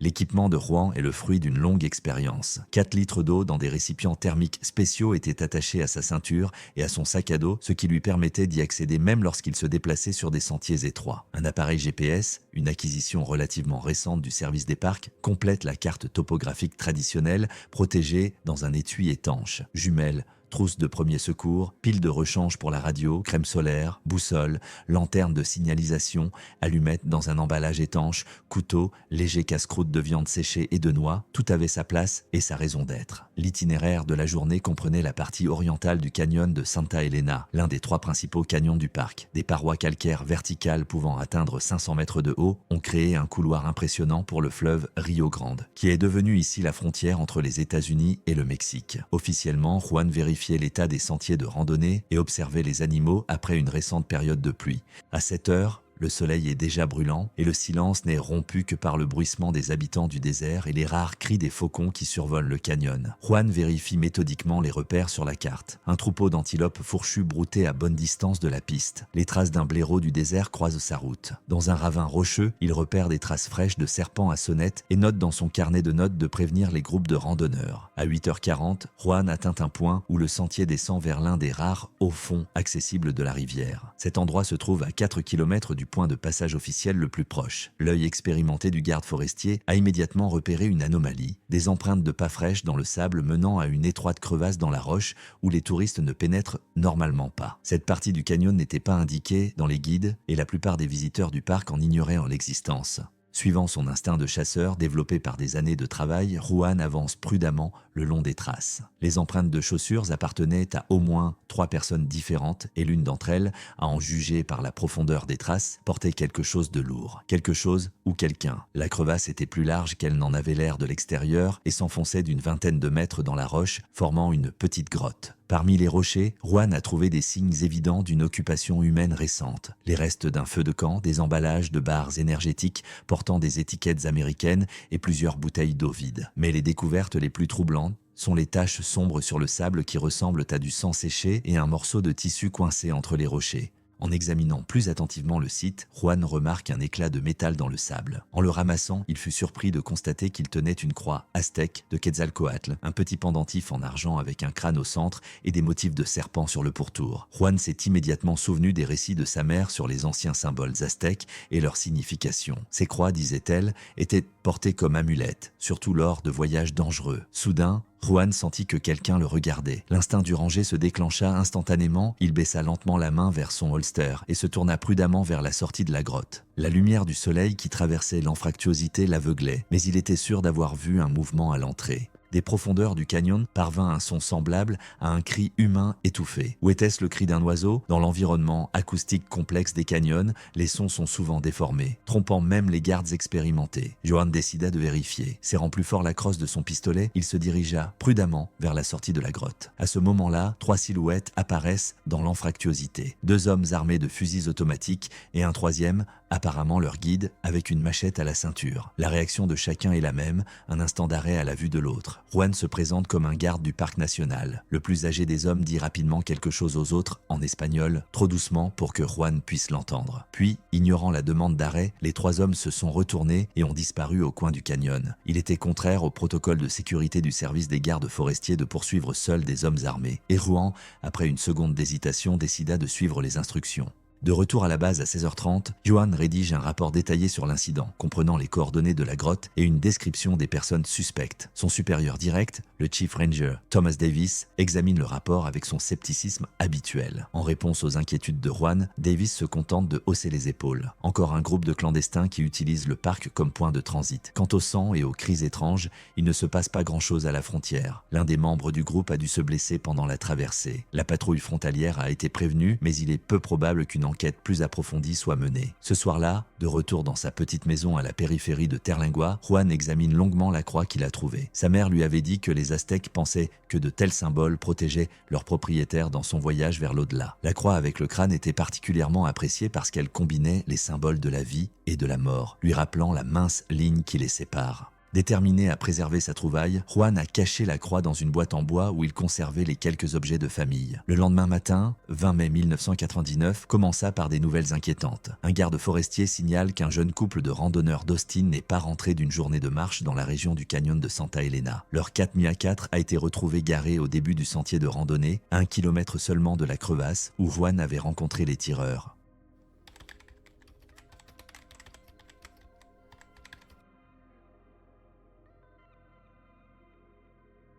Le 15 mars 2002, la plus forte averse de la décennie s'est abattue sur Big Bend. L'eau a érodé la pente sablonneuse du canyon de Santa Elena et a apporté avec elle non seulement de la boue et des rochers, mais aussi un secret que Juan Mendez essayait de résoudre depuis 3 longues années. Un secret pour lequel des personnes ont payé de leur vie. Depuis les attaques terroristes du 11 septembre 2001, la frontière avec le Mexique est devenue une zone très surveillée. Le nombre de patrouilles frontalières a doublé et les contrôles de documents ont été renforcés. Juan n'a jamais oublié les touristes disparus et la croix aztèque. Pendant 3 ans, il a poursuivi son enquête discrètement, à l'insu de ses supérieurs. Le couple Austin n'a jamais été retrouvé et les opérations de recherche ont été interrompues 2 semaines après leur disparition. Trop peu de ressources pour un territoire trop vaste. Les rapports officiels indiquaient présumé mort par déshydratation après s'être éloigné de la piste balisée. Mais Juan savait que ce jour-là, les traces dans le sable avaient pris une direction très différente.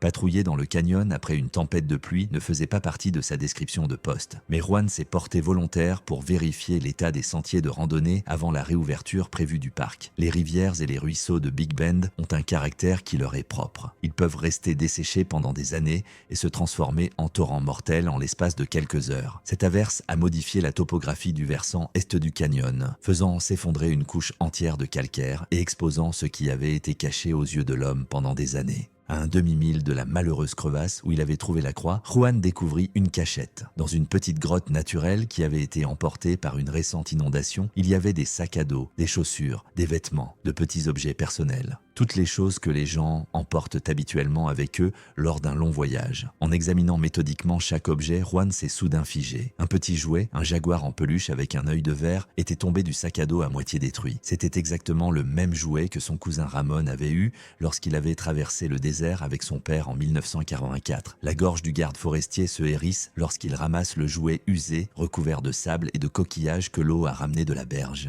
La plupart des objets n'appartenaient pas à des Américains. Les inscriptions sur les objets étaient en espagnol et des cartes d'identité mexicaines mal conservées ont été trouvées parmi les documents. Cela aurait pu confirmer la version des supérieurs, à savoir de simples clandestins, s'il n'y avait pas eu une autre découverte. Un appareil photo coûteux et une tablette à dessin portant les initiales LK, les mêmes que celles de la touriste disparue d'Austin, Laura Klein. Les mêmes initiales que celles de la touriste d'Austin disparue, Laura Klein. Juan rassemble soigneusement tous les documents et petits objets pouvant servir de preuve. Il confirme ce qu'il soupçonne depuis le début. Il existe un lien entre la disparition des touristes et les groupes qui passent la frontière. Juan n'a pas fait part de ses découvertes à ses supérieurs. Il se rend plutôt dans la petite ville de Boquillas, du côté mexicain de la frontière. C'est là, dans une cabane délabrée de la périphérie, que vit son vieil ami Miguel Santos. Ancien guide pour des explorateurs américains, Miguel connaissait ces lieux aussi bien que Juan et avait des contacts des deux côtés de la frontière. Assis sur le vieux porche qui surplombe les falaises lointaines de Big Bend, Miguel examine longuement les découvertes de Juan. Puis il raconta ce que le ranger commençait déjà à soupçonner. Des rumeurs circulaient dans les villages frontaliers mexicains au sujet de personnes qui avaient pénétré dans le désert sans jamais en revenir. Au moins 10 familles pas des communautés environnantes avaient perdu des proches en tentant de franchir la frontière par le canyon de Santa Elena au cours des 3 dernières années. Toutes avaient été en contact avec le même groupe de guides qui leur avait promis une traversée en toute sécurité. Les gens du pays appelaient cela les fantômes du canyon. Ils disaient que le désert emportait ceux qui ne respectaient pas ses anciennes lois. Mais Miguel, qui avait grandi au milieu de ces superstitions, se doutait depuis longtemps qu'il ne s'agissait pas de malédiction. Les guides qui faisaient payer les désespérés jusqu'à la dernière goutte étaient probablement liés au cartel de la drogue qui empruntait les routes du parc. Qui peut garantir que les migrants n'ont pas été simplement éliminés pour qu'ils ne parlent pas des pistes secrètes? Et les touristes, ils auraient pu être des témoins accidentels. Ou bien, réfléchit Miguel, ils auraient pu être pris en otage pour obtenir une rançon. Les Américains qui traversèrent le parc étaient souvent issus de familles aisées. Et de retour du côté américain avec ces nouvelles informations, Juan tente d'intéresser son supérieur. La réaction de Thomas Davis était prévisible. « Ne faites pas d'histoires avec les clandestins, Mendes. Nous avons déjà suffisamment de problèmes. Après l'attaque terroriste de l'année dernière, les autorités fédérales se creusent le nez, cherchant des terroristes à tout bout de champ. Tu crois que quelqu'un se soucie des Mexicains disparus ?» Juan resta silencieux, fixant la photo du couple américain disparu, toujours accroché au tableau d'affichage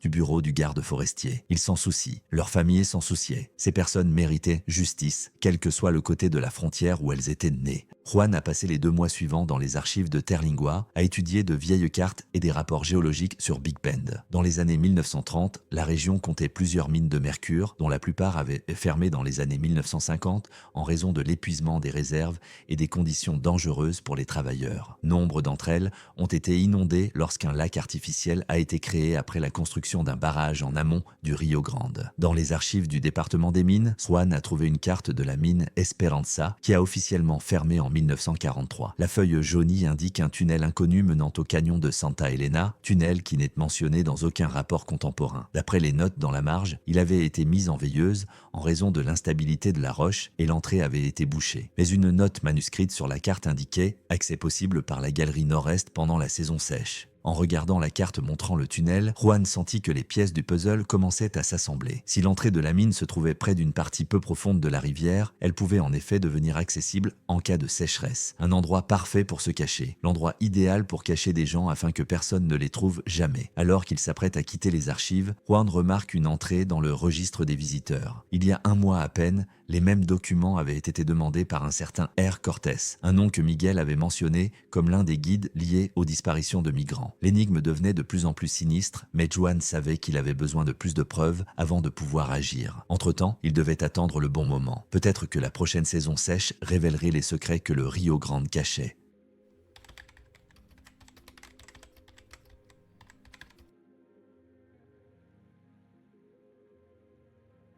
La sécheresse de 2006 n'a pas seulement révélé les rochers cachés du Rio Grande, elle a également révélé les secrets que Juan Méndez traquait depuis 7 ans. Lorsque le niveau du fleuve a atteint son plus bas niveau historique, le garde forestier a compris que c'était sa dernière chance d'arrêter ce qui se passait dans les donjons du canyon de Santa Elena avant que le fleuve ne remonte et ne cache la vérité à jamais. À cette époque, Juan est devenu Chief Ranger, en remplacement de Thomas Davis, qui prend sa retraite. L'autorité que lui confère son nouveau poste lui donne plus de latitude, mais aussi plus de responsabilité vis-à-vis des autres rangers et des visiteurs du parc. Début mai, la station reçoit un rapport d'un berger mexicain. Alors qu'il rassemblait des chèvres de son côté de la frontière, il a découvert une structure métallique dépassant d'un cours d'eau peu profond, ressemblant à une entrée de mine avec des signes d'activité récente.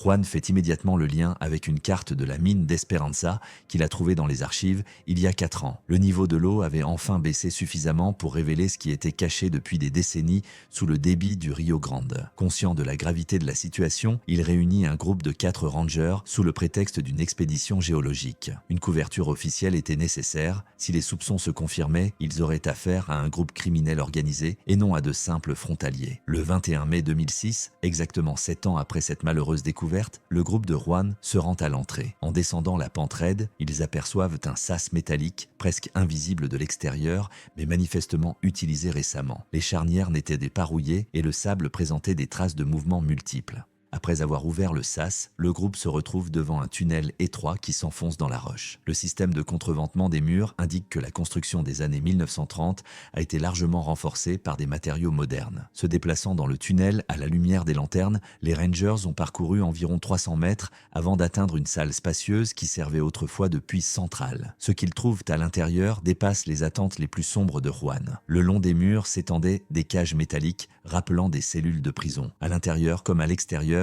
des sacs de couchage, des restes de nourriture, des bouteilles vides. Dans un coin, il y avait un générateur diesel et à proximité, des menottes attachées à des corniches en pierre. Au fond de la grotte, ils ont trouvé une station de radio et des journaux avec des listes manuscrites de noms et de montants, ainsi que plusieurs magnétophones pour enregistrer les messages des captifs. Il était évident que les gens avaient quitté l'endroit à la hâte. Il y avait des restes de nourriture et des bouteilles d'eau ouvertes sur la table. La nouvelle de la découverte du berger a probablement commencé à se répandre parmi les habitants. L'un des gardes a découvert un dossier de documents. Il contient des listes de noms avec des montants allant de 5 à 30 000 $. Certains noms sont rayés, d'autres portent la mention « payé » ou « transporté ». Parmi les documents, on trouve des copies de passeports américains pour plusieurs personnes, dont un couple disparu d'Austin et des documents mexicains. Dans une partie éloignée de la grotte, Juan a découvert un équipement vidéo avec une caméra pointée vers une paroi en bois avec une encoche pour une tête humaine, une configuration pour enregistrer une preuve de vie lorsqu'une rançon était demandée. La radio grésille soudain, un bateau de patrouille signale un mouvement suspect. Plusieurs véhicules se dirigent vers la mine du côté mexicain. Juan ordonne au groupe de rassembler tous les documents et de revenir immédiatement. Alors qu'ils sortent du tunnel, le groupe entend des voix s'approcher. Juan décide de prendre un couloir latéral qui, d'après la carte, mène à une sortie dans le canyon de Santa Elena. Après avoir emprunté des passages étroits, inondés par endroits par les eaux souterraines, les Rangers débouchent sur un puits de mine abandonné. En grimpant sur des échelles rouillées, ils se sont retrouvés dans la même crevasse où Juan avait trouvé la croix aztèque il y a 7 ans. Le cercle s'est refermé.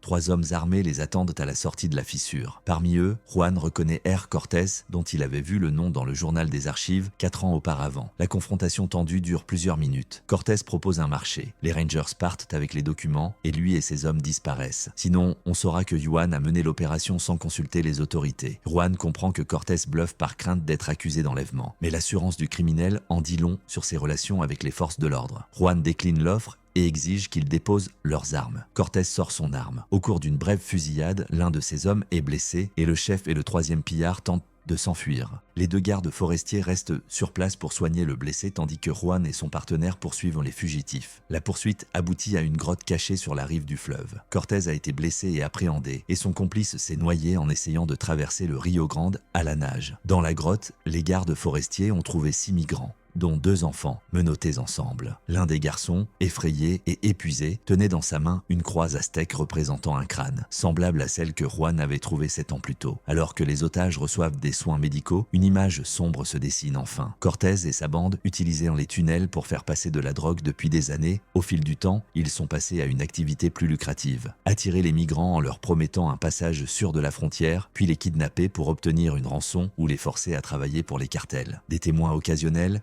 comme des touristes d'Austin, ont également été victimes de ce trafic. Juan était confronté à un choix, confier l'affaire à une agence fédérale, au risque d'un retour de bâton en raison de ses puissantes relations, ou faire justice lui-même. En regardant les survivants, en particulier le garçon à la croix aztèque, Juan a fait un choix. La justice ne doit pas avoir de frontières, tout comme le désert, dont il s'est toujours considéré comme le gardien, n'a pas de frontières.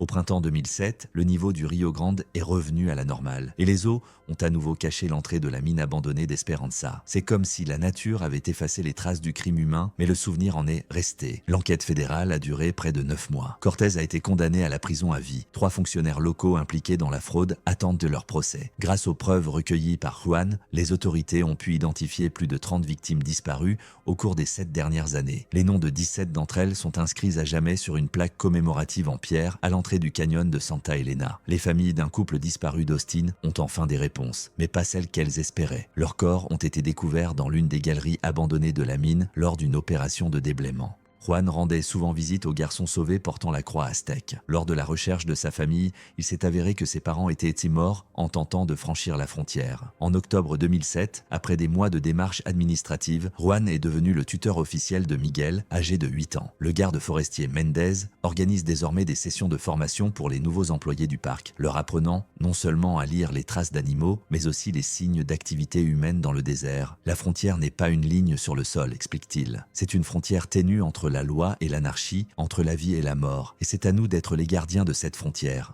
Par une chaude soirée de la fin novembre, Juan et Miguel patrouillent à cheval sur les rives du Rio Grande, tandis que le vieux ranger apprend à la nouvelle génération à respecter et à comprendre le désert. Le garçon serre doucement dans sa main la croix aztèque, qui n'est plus un symbole de peur, mais un rappel de survie. Le soleil se couche lentement à l'horizon, colorant de rouge les canyons de Big Bend. Pour l'observateur occasionnel, il ne s'agit que de 2 cavaliers dans un paysage majestueux. Mais pour Juan, ce moment signifiait bien plus que cela. Le cercle s'était refermé et l'histoire qui avait commencé par une perte s'était achevée par un gain. Et maintenant, nos histoires se dissolvent dans le silence. Chacune d'entre elles n'est pas seulement un épisode du passé, mais un miroir dans lequel nous voyons à quel point la ligne entre le devoir et la peur, entre le hasard et le choix conscient du destin est fantomatique. Il y a toujours plus de questions que de réponses, mais c'est peut-être dans ce flou que réside la véritable essence de l'existence, dans la recherche éternelle, dans l'attente anxieuse, dans la soif inextinguible de comprendre l'incompréhensible. Laquelle de ces histoires a touché les cordes de votre âme? Partagez-la dans les commentaires. Et, bien sûr, n'oubliez pas de vous abonner, de nombreux autres mystères attendent d'être révélés.